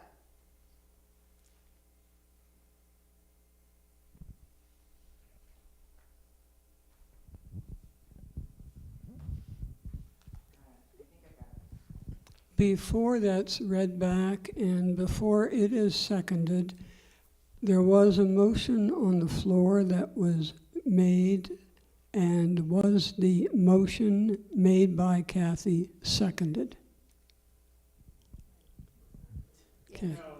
I withdrew my inarticulate motion. Okay, that motion then has been withdrawn. We now have a new motion, and when you are ready, Julianne, can you read that motion so that we can get a second? I'm going to ask Diana to read it back because I have it in shorthand.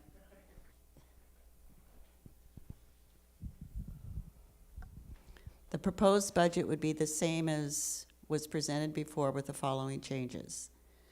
Unallocated ministry fund would be zeroed out, changing the overall total income to 108,063.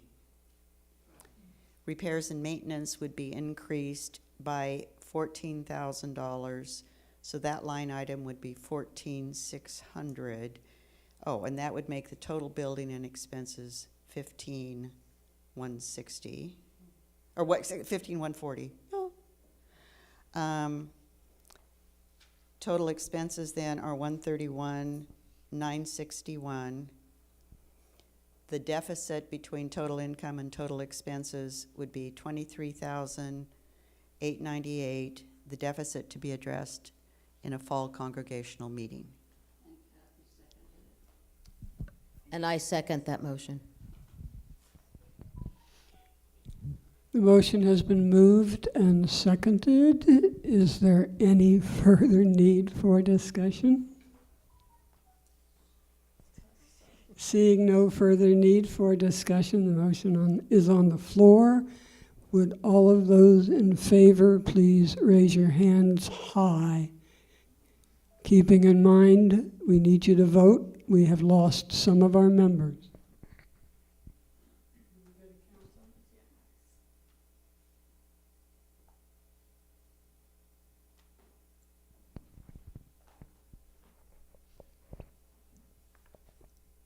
What did you count? 19. Okay, then this motion has passed as stated. Thank you.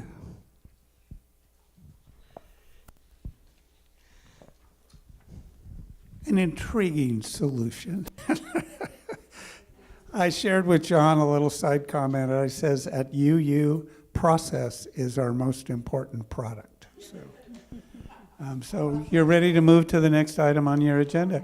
And we've already dealt with one item on your agenda. So We are ready to move, although there was a question on the floor of which I would like to answer part of it, and we can have a further discussion later. The grant monies that were allocated were for a specific purpose. The funding committee, Chalice Lighters, has been recontacted in order for us to make changes and approved. And I have the figures for both website and Facebook, and we can discuss those later if anyone is interested in doing that. The next item on the agenda is our elections. Madam Chairman, may I have interrupt and have the floor for a few minutes for?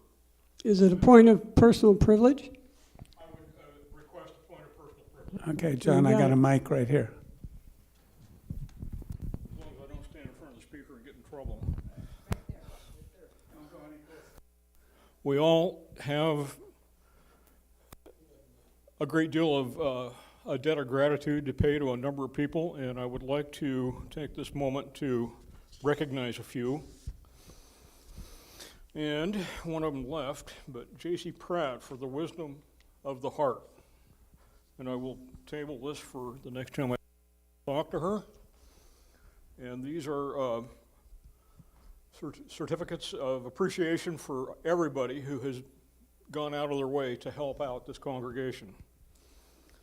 And this achievement certificate is to Co-President, Sunday Services Chair, Staff Supervisor, and Hard Worker Award to Martha Sinkula.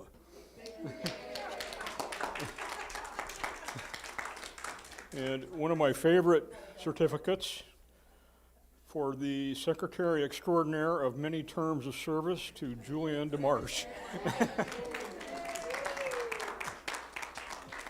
Who has a tendency to be grouchy.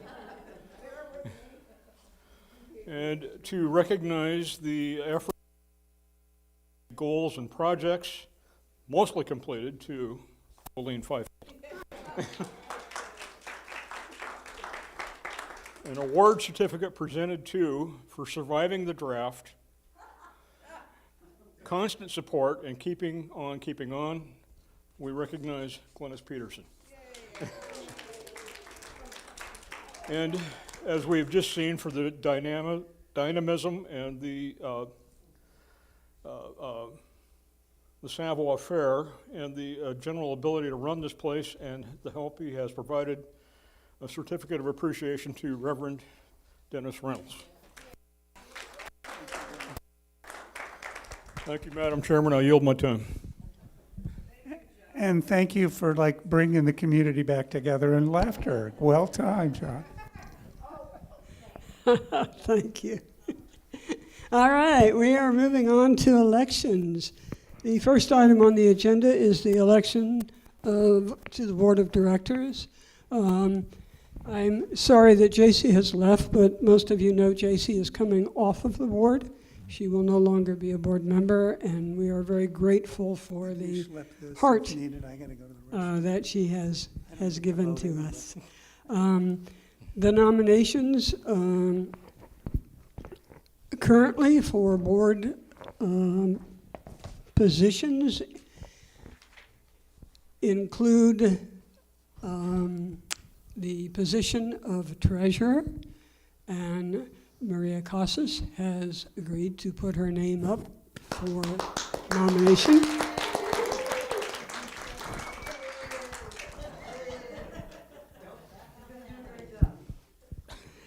I don't think she knew at the time that she also gets the endowment committee. The position for member at large nominee is Sharon Barlow Palm.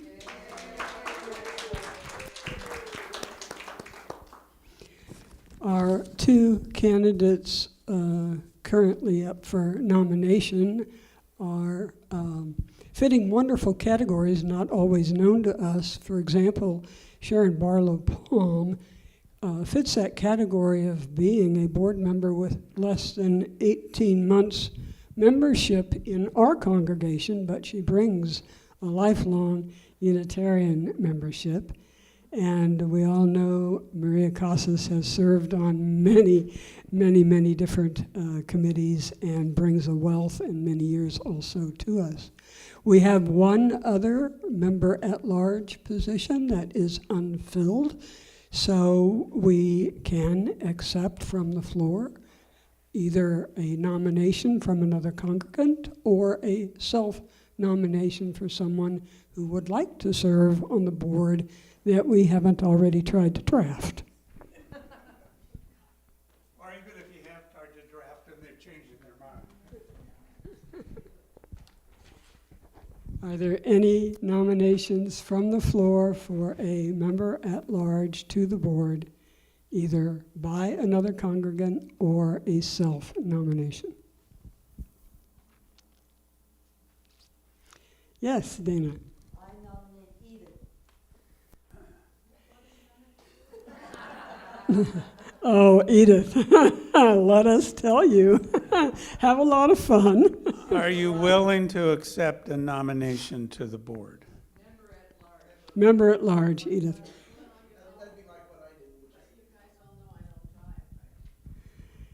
Yes, I do know that now, and is your health a concern? You were talking to me earlier about your health. Is that a concern?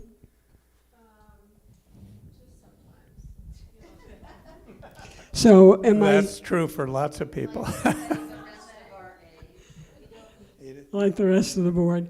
Are you accepting the nomination Dana made to the board as a member-at-large?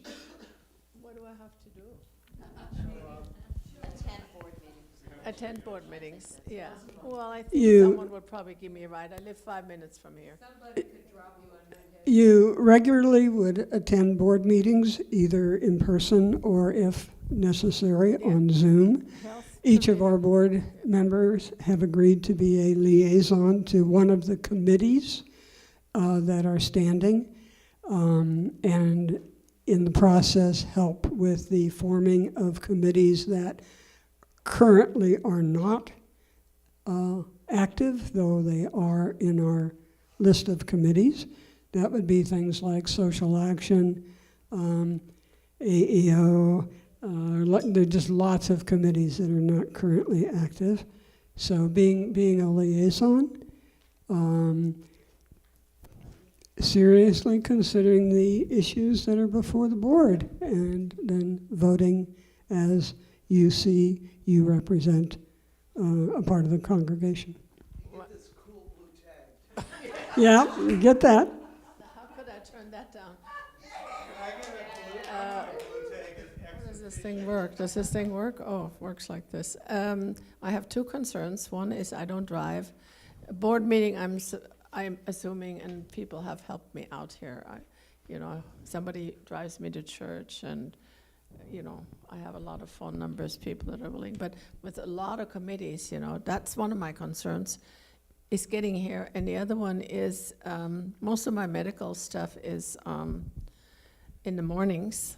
So I don't think you guys have any meetings in the mornings, right? Not unless you get elected a board president or vice president. No. So, yeah, and it is just depending upon how my health holds up. At the moment, I think I could do it. Okay. Well, welcome.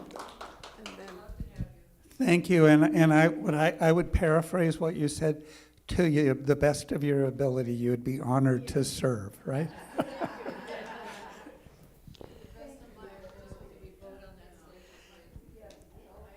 Yes. Well, we now have the opportunity to vote on all three members.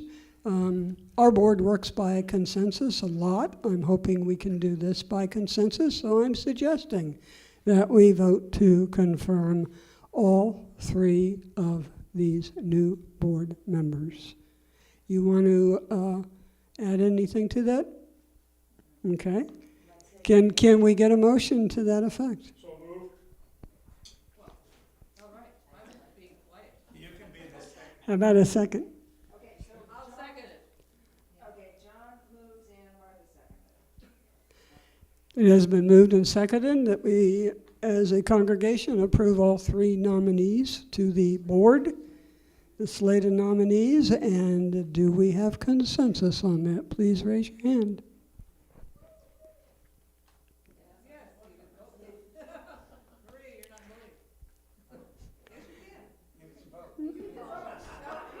I'm the only one who can't vote. I think we have consensus. Wow, thank you, thank you, thank you, thank you.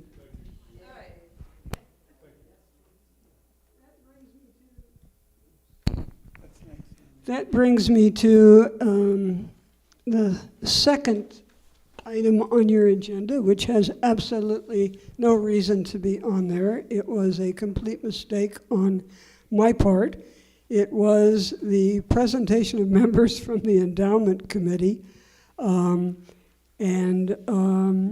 hopefully we would have been nominating someone on the endowment committee, but we found out we can't do that. There are 3 members to the endowment committee, and that 4th space is the treasurer in attendance, but not with a vote, correct? Well, clarification, my understanding is the 3 members who... Right. My understanding is we don't have a clear record of the 3 members who have been serving on the endowment committee, having been elected by the congregation. So the intent was to elect those 3 members who have been serving, Doris and Dana and Diana, to the committee, with the understanding that your bylaws call for staggered membership and that you could figure that out amongst yourself, because then you would be duly elected by the congregation, and the 4th member is the treasurer. That was the intent. So what that means is we have a request for the election dates of the current endowment committee members. I know only that Doris was the most recent. Don't know how long Dana has served or Diana has served. Maybe I can just explain just quickly what the deal. So by the terms of the bylaws, every year, one of us is supposed to go off the committee and a new person is supposed to come on. The other thing is that members of the endowment committee cannot serve on the board can't serve on the endowment committee. So for quite a number of years, when there actually was a nominating committee, we would be approached and would be willing to do something else, and we would say, fine, but then you have to find somebody for the endowment committee, and people would just say, well, just stay on the endowment committee then. So we were all elected initially, and we have been reelected at various times, but we really do need to start getting new people, rotating. It's like we've gone this last year without a treasurer, and that's actually not only contrary to our bylaws, but to state law. So it's good that we're getting everything. So what we will do at our next endowment committee meeting is draw straws and then put in the minutes who's 1 year, 2 year, 3 year, and hopefully next year there will be a nominating committee and there will be new people coming on and going off of the endowment committee, which does not mean that any of us would then be willing to serve on the board. Just want to make that clear. That's the same answer she gave last time I approached her with that possibility. So does that make sense to folks? It's just to clarify and clean up the process of a matter of record.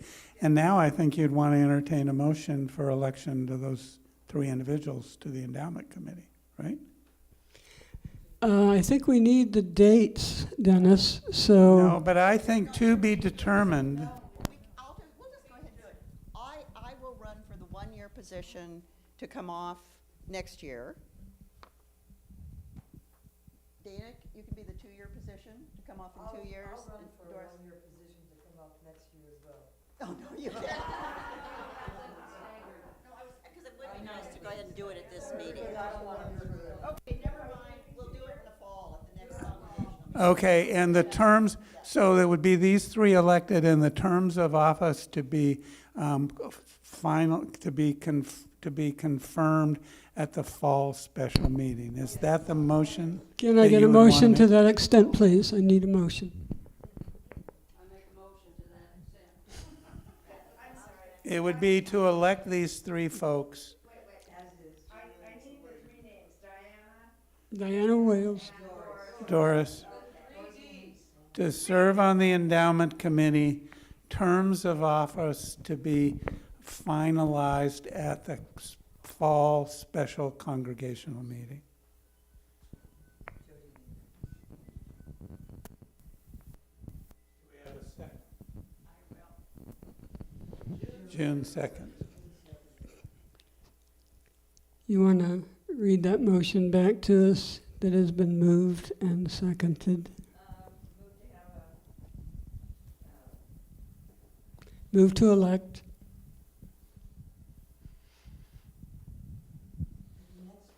wait a minute, no, somebody is gonna have to read it, because I've got three sentences in one. So we're going to move to elect the three Ds, right? 3 Ds to the endowment committee. Who will Determine determine their years, length of time served by the next congregational meeting in the fall. by fall congregational meeting, got it, okay. So we have that moved and seconded. Is there any further discussion? I have Kathy moved and, Jody moved. June. And who seconded?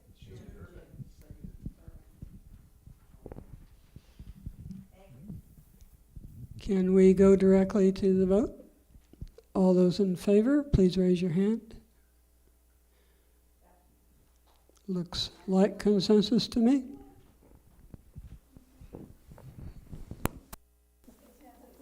We don't get to vote. The next item on the agenda is, are you voting, Gemma, or wanting recognition? I figured I could take my hand down. Okay. The next item on the agenda also continues the election, and that is to our nominating committee for 23-24. It is a 1-year term. The purpose of the nominating committee is to explore and talk with congregants about who they are, what they do, what kind of experience they have, working toward finding people to run for offices in the next year to fill vacant positions. We have gone for quite some time without having a nominating committee. One year board and this year.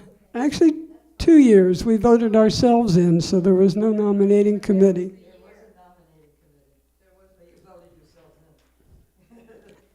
You voted him in. Let's not They let's not self-nominated. haggle that.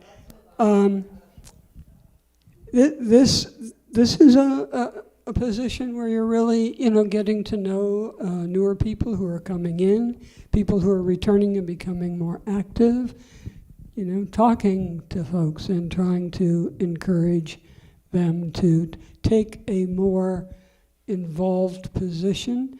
Sometimes that starts by encouraging people who are already on committees to take that next step up, or people who are not on committees to be on committees. It could even include suggesting maybe they shadow an elected person to see more of what the position is about. I've talked to a number of people in the congregation, and I am asking for first self-nominations. asking for anyone from the congregation who is willing to serve on the nominating committee for 1 year. Will you place your name in nomination? I believe our bylaws read that we get to appoint people if there are no nominees. The board has the power to appoint to this committee. Also, other congregant members could appoint someone to the committee and see how that goes. Dana, you seem to have your hand quite active. Good. I would like to suggest that Doris Hayman go on the nominating committee. Doris Hayman has been nominated. Does Doris Hayman accept that nomination? Yeah, Doris. Is it going to be conditional? Can I ask her? Doris, you have to accept it first, and then I'll volunteer.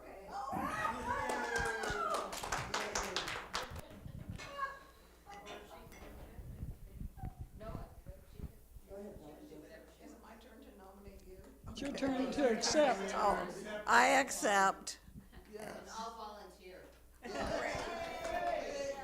Okay, we now have, I need an experienced person to work with. we now have 2 people. There was a third person who would be such a good fit that I've talked with earlier. Would that person consider nominating themselves? I don't know, that person is a gardener. Oh, but she knows so many of our congregation. Well, because of the 2 other volunteers, I would be willing. All right. It's not always about what, sometimes it's about who, right? So may I have a motion from the floor that would include our 3 nominees? Dana's got her hand up.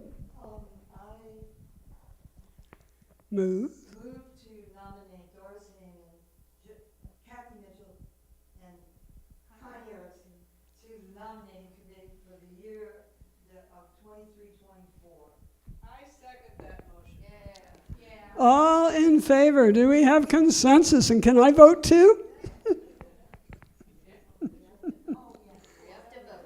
Come on, you can self-vote. Let's, All right, we have consensus. Wonderful, wonderful, wonderful.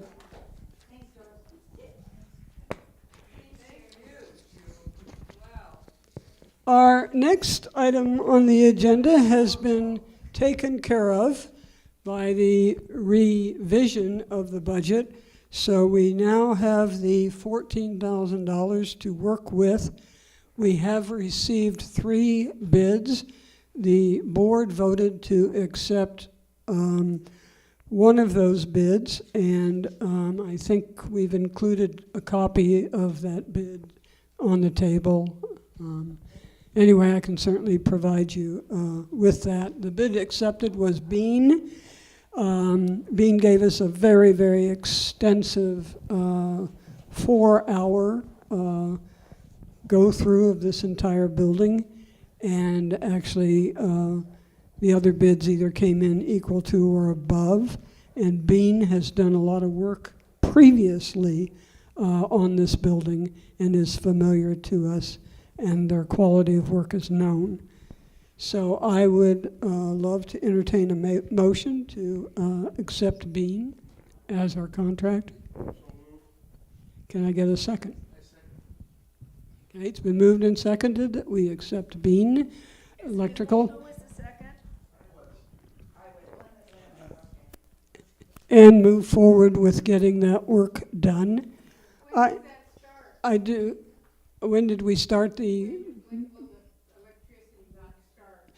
Well, we'll have to renegotiate that because they were ready to go 4 months ago, but it's taken a while. I do want to share with you that, I know you will be pleased. I mean, we will end up with electrical outlets, we will end up with safety, we will end up with heat throughout the building. I just want to assure you that what you are voting for really will be well spent. So we have a motion that's been seconded. All those in favor of contracting with Bean, please say aye. Aye. Looks like consensus on that, almost. Okay, well, looks like, if you're not in favor? Not in favor of hiring Bean. Okay, we do have consensus.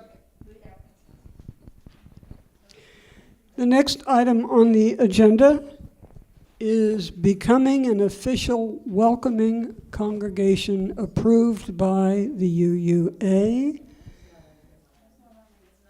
It's item number I. It's not on the reverse side.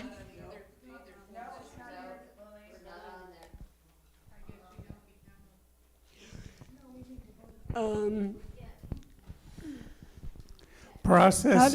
How did that get left off the agenda? We don't know. Unless there's a motion to amend the agenda, which I don't know if it would be appropriate at this point in the meeting. That would normally happen early. Will of the room, do you folks want to vote to approve this now, or does it go to fall for sort of a process error? Where we are at this point, to help you perhaps make that decision, is we have already moved into the process. We are, as you probably know, among that less than 20% that are not welcoming congregations. We've already done some major activities, both in social action and education. And we have someone who is volunteering to help move forward with establishing maybe a task force or something to look further at what it would entail and what is needed. Who is that? Is that person raising her hand? Yes, that person's raising her hand. I would like to speak to that. You sure can. Can we get a mic over there? Just a process check that it sounds like most folks seem comfortable with an amendment to the agenda without a vote. Okay. What was your vibe?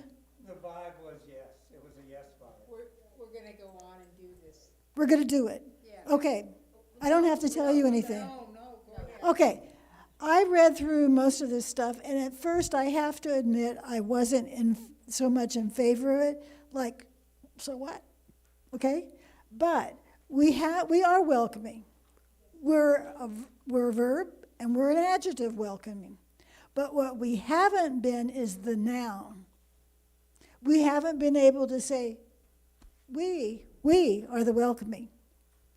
And the reason why the UUA started this in the first place is because they assumed, because of the first principle, that congregations were welcoming. That didn't occur. When they checked it out, they weren't. So they have set up specific things, and the process that we've been going through, we're pretty much there, don't you think, Lillian?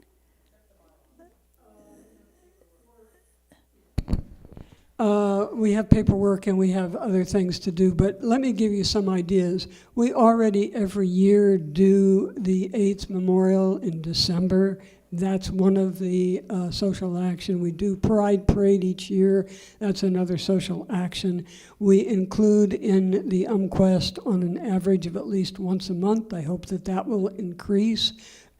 Acknowledgement of Native Americans, of the queer community, of other kinds of diversity groups. And so it's, again, keeping all of that going, but it's also a part of the congregation that's willing to really get engaged in supporting this. Okay, I really urge you to vote yes. So can we get a Because- motion? So, I make a motion? I move that we vote yes to be officially a welcoming congregation. So the motion is to add to the agenda to vote on becoming a welcoming congregation. Okay, it's Martha been moved and seconded that we amend the agenda to take a vote, Martha, on becoming a welcoming congregation and creating a task force to move forward with that. Is there any discussion? Can we go directly to the vote? All in favor of... Now, just say, Oh, sorry. Just a question, but I think all we can do is to agree to apply for the classification. It's not up to us. That is absolutely correct. What we're doing is creating a task force that will start that process and go over the requirements and apply, which will take about 3 or 4 months. And hopefully that will go.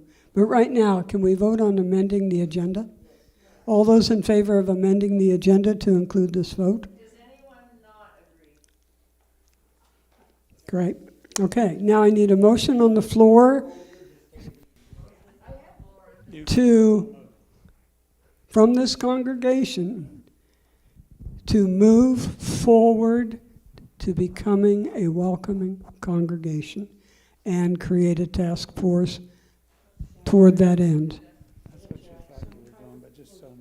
Well, Lily, would you put that in, I can't remember all those words. Could you put that in a motion, please? I can't make a motion.